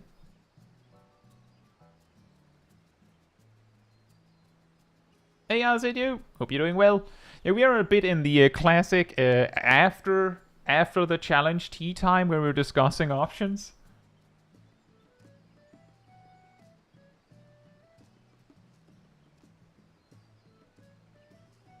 You could also do 1, 2, 3 plus Iaijutsu, that's true.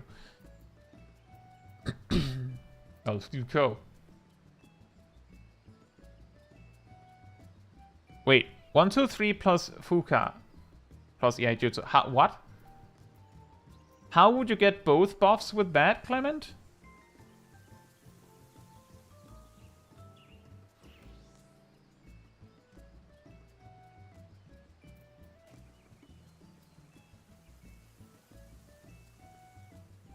Oh, like that. Yeah, that's true.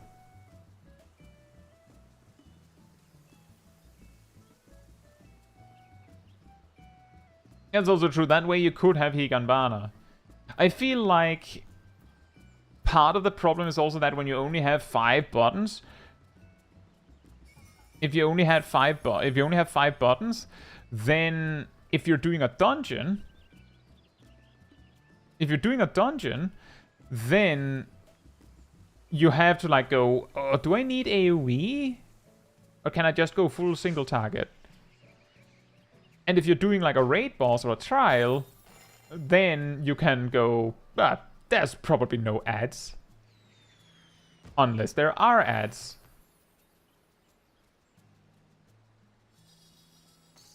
If you are interested, RCU, the streams on the channel always like stay up as VODs. So if you want to see what ended up happening, then you can always like you can actually rewind the stream live if you want, I'm pretty sure.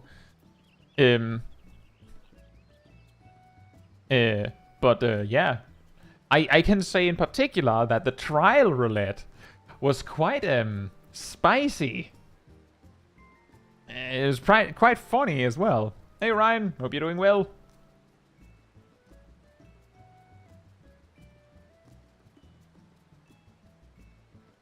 And yeah, I agree, Brontom. You'd probably not use all 3 mudras on Ninja. What if we just engineer the samurai buttons to spam Showa? Well, actually, you could kind of make like a scuffed Iceman samurai. So like you grab Hakase, Yukikase, make Shushisui, Kasha Gecko. You can just like you go make your Shisui, bam bam. Oh, well, make your Shisui, bam bam bam, and then just go 1 2 1 2 1 2 1 2 1 2 1 2 1 2 1 2 1 2, and then when you need to refresh your buffs, you go make your Shisui, bam bam bam.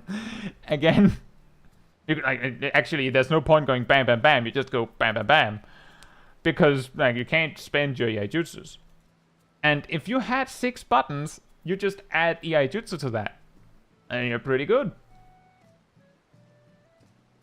Well, that is an interesting thing. Maybe we will try with 6 buttons next time to see what changes. Because I can assure you, like I can just say from my POV that before the stream, I prepared a build for each role. As in, I had a tank, a healer, a mage, a ranged, and a melee. And when I made those choices, I looked at tanks, were like, well, warrior I will start with. So I will use like the build that I think I know this works. This will work. So I used AoE combo, Fell Cleave, Blood Wedding tank stance. And that was fine. For healer, I also brought like something relatively safe. And I just went Sage. In retrospect, I think White Mage would have been the better choice, based on how much we see White Mage can do. And for mages, I actually had planned a Red Mage build, but then when we did the dungeon where I was tanking, BSR had basically done my build, so I went Black Mage instead. Because I had like a backup. And for ranged physical, I don't think I ever... Nah, I didn't actually get to go ranged physical, but I will say we had a machinist in our group like 3 times. And the build I had for machinist was Scattergun, Hypercharge, Heat Blast, and Gauss Round Ricochet.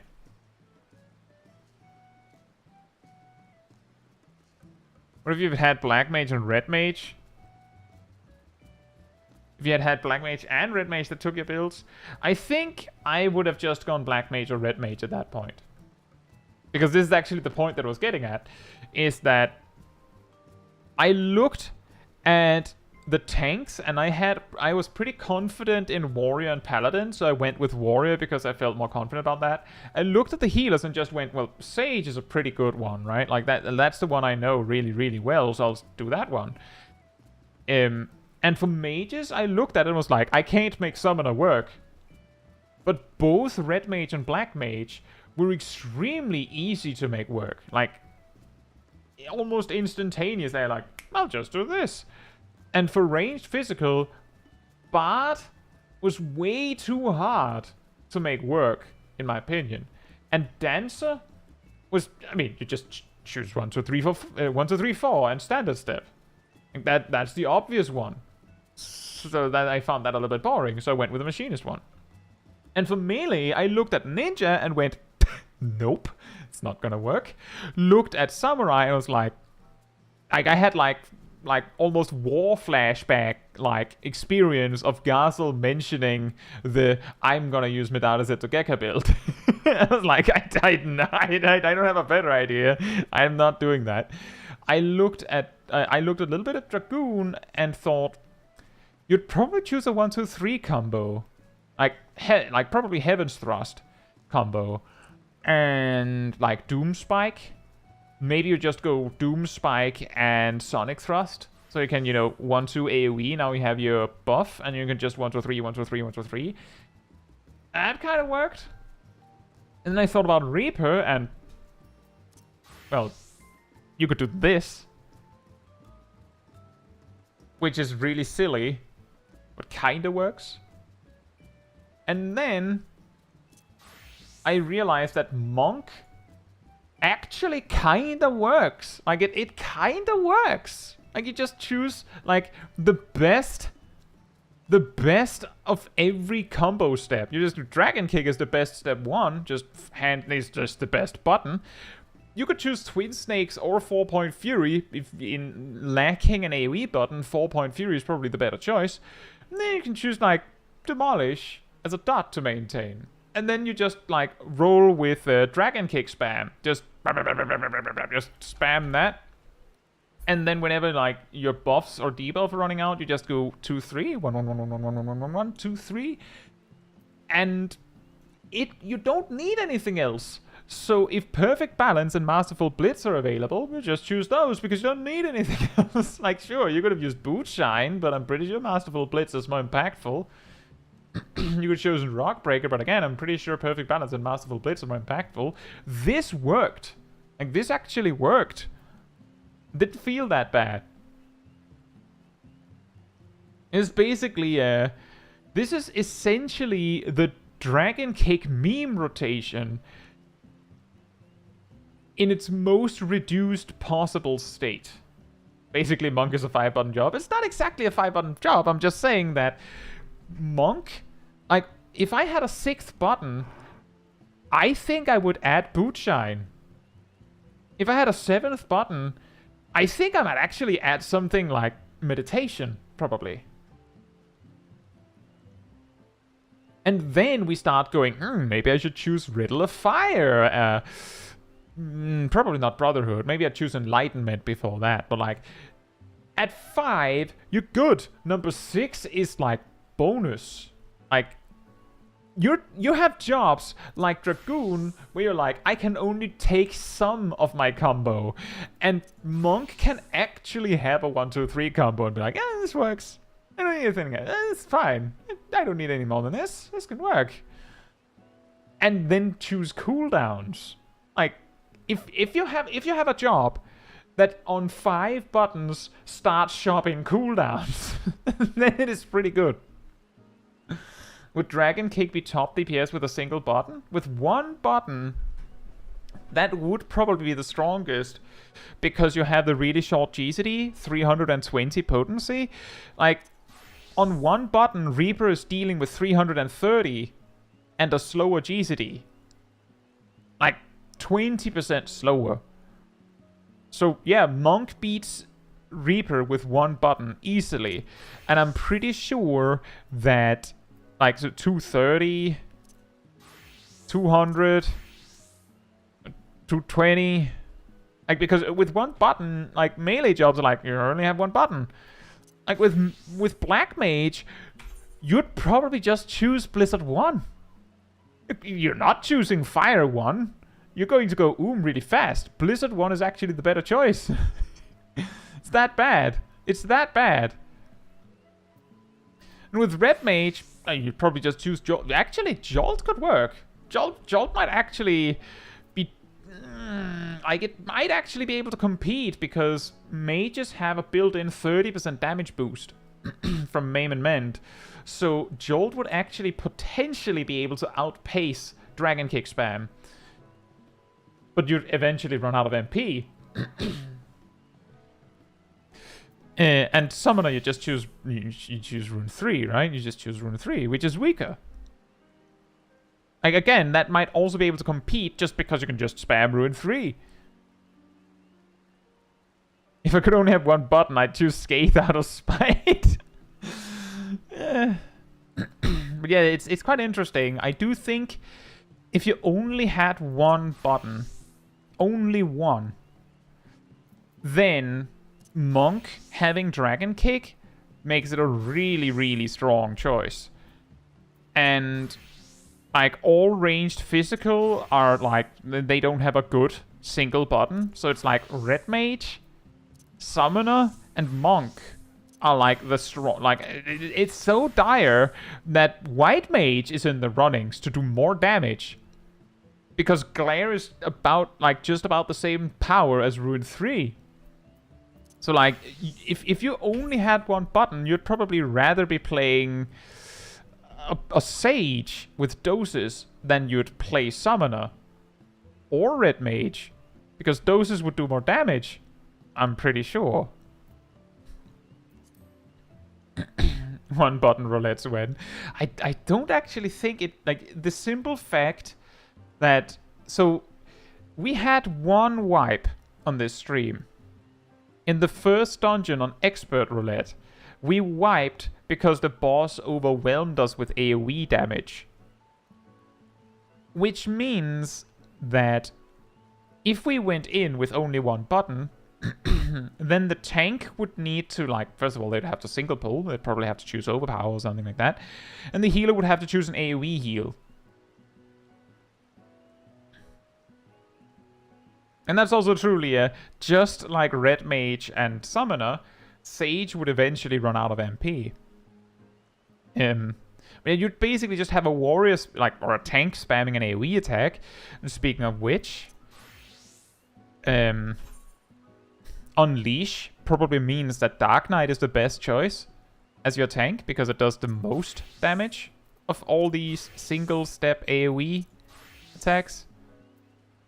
And for your healer, you'd probably, you'd choose an AoE heal. So you'd probably just, you would absolutely not bring Sage. You'd bring White Mage and Medica too.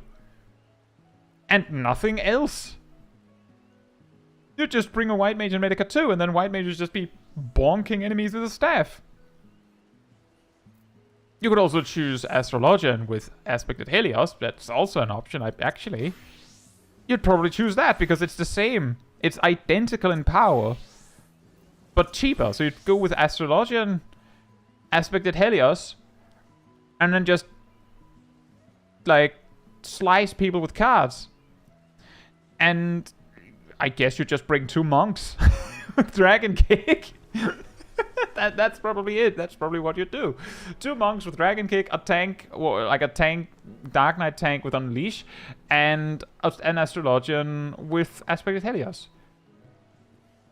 You'd also choose Scholar because Fairy and Shield. You would not choose Scholar because Fairy and Shield, because, Leah, you are not allowed to summon Eos if you didn't choose Eos.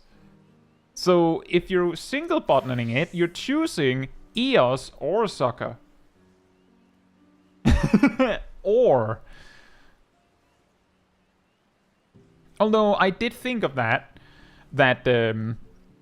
Scholar would be nice if you're only auto-attacking anyway for damage. But I just think that the healing capacity of an Astrologian just with Aspected Helios might actually make it possible. Scholar not having a good... See, the thing is, the reason why I made that rule that you have to choose your pet to use it is, isn't to be mean to Scholar.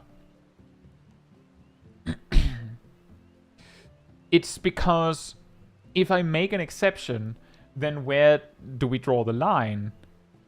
If Scholar is allowed to have Eos, then Sage is surely allowed to have Cardia, right?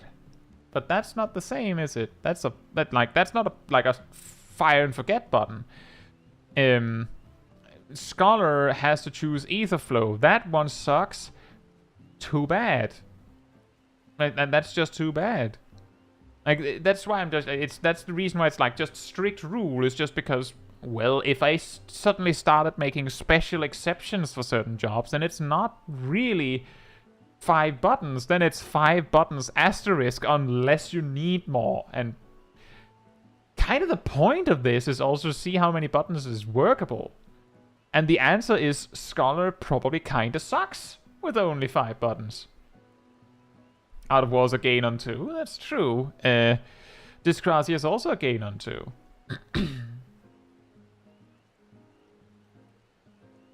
But if you had 5 buttons, then like you would probably run with, like, as a Scholar, I'd imagine that you'd run something like Summon Eos, Art of War,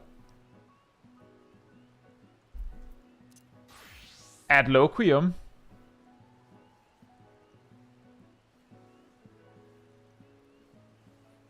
and then actually, honestly, Whispering Dawn and Fey Blessing, I think, would actually work. I think that's the better option. Maybe Summon Seraph instead of one of them. But the logic I'm trying to apply here is that... Well, I mean, the alternative is grabbing Etherflow and, like, Sacred Soil. The problem is that Etherflow means that, like, you need Summon Eos, and you need Art of War. And you probably need Adloquium. Probably. Both for emergencies and also just for general, like, a healing option. Which means that you're down to 2 buttons, which means that you choose whichever Etherflow spender you want. It costs 2 buttons. Not 1, 2. And Sage, it's already a pretty hard sell to grab Karakoli. The reason I didn't have Karakoli is because we had a level 60 dungeon, I believe. So, didn't heal. But that's the logic. That's why Sage can get away with so much more, is because they get theirs from a trait. And then again, you could go like, well, that's not fair. That should count as one of your buttons or something. But it isn't a button, and that's the rule. And again, if we start to make concessions and special treatment for specific jobs, then it becomes really hard to understand. That's why the rules were like no macros. If a button changes to something else as a result of a mechanic, that's just how the cookie crumbles, and that's allowed. And you can't use something if you didn't bring it. Also, Kylan, which is Helios, said a little bit ago, I didn't think I was going to need res after the first stack up. I didn't think I was going to need res. But after the first stack up, I started saving MP.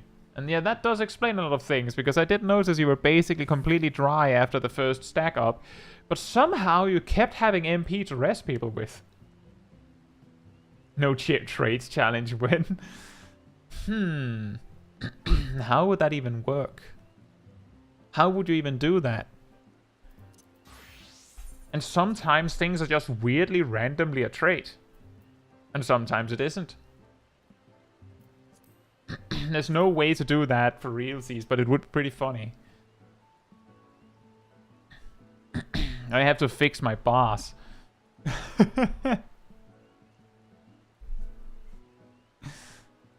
Yeah.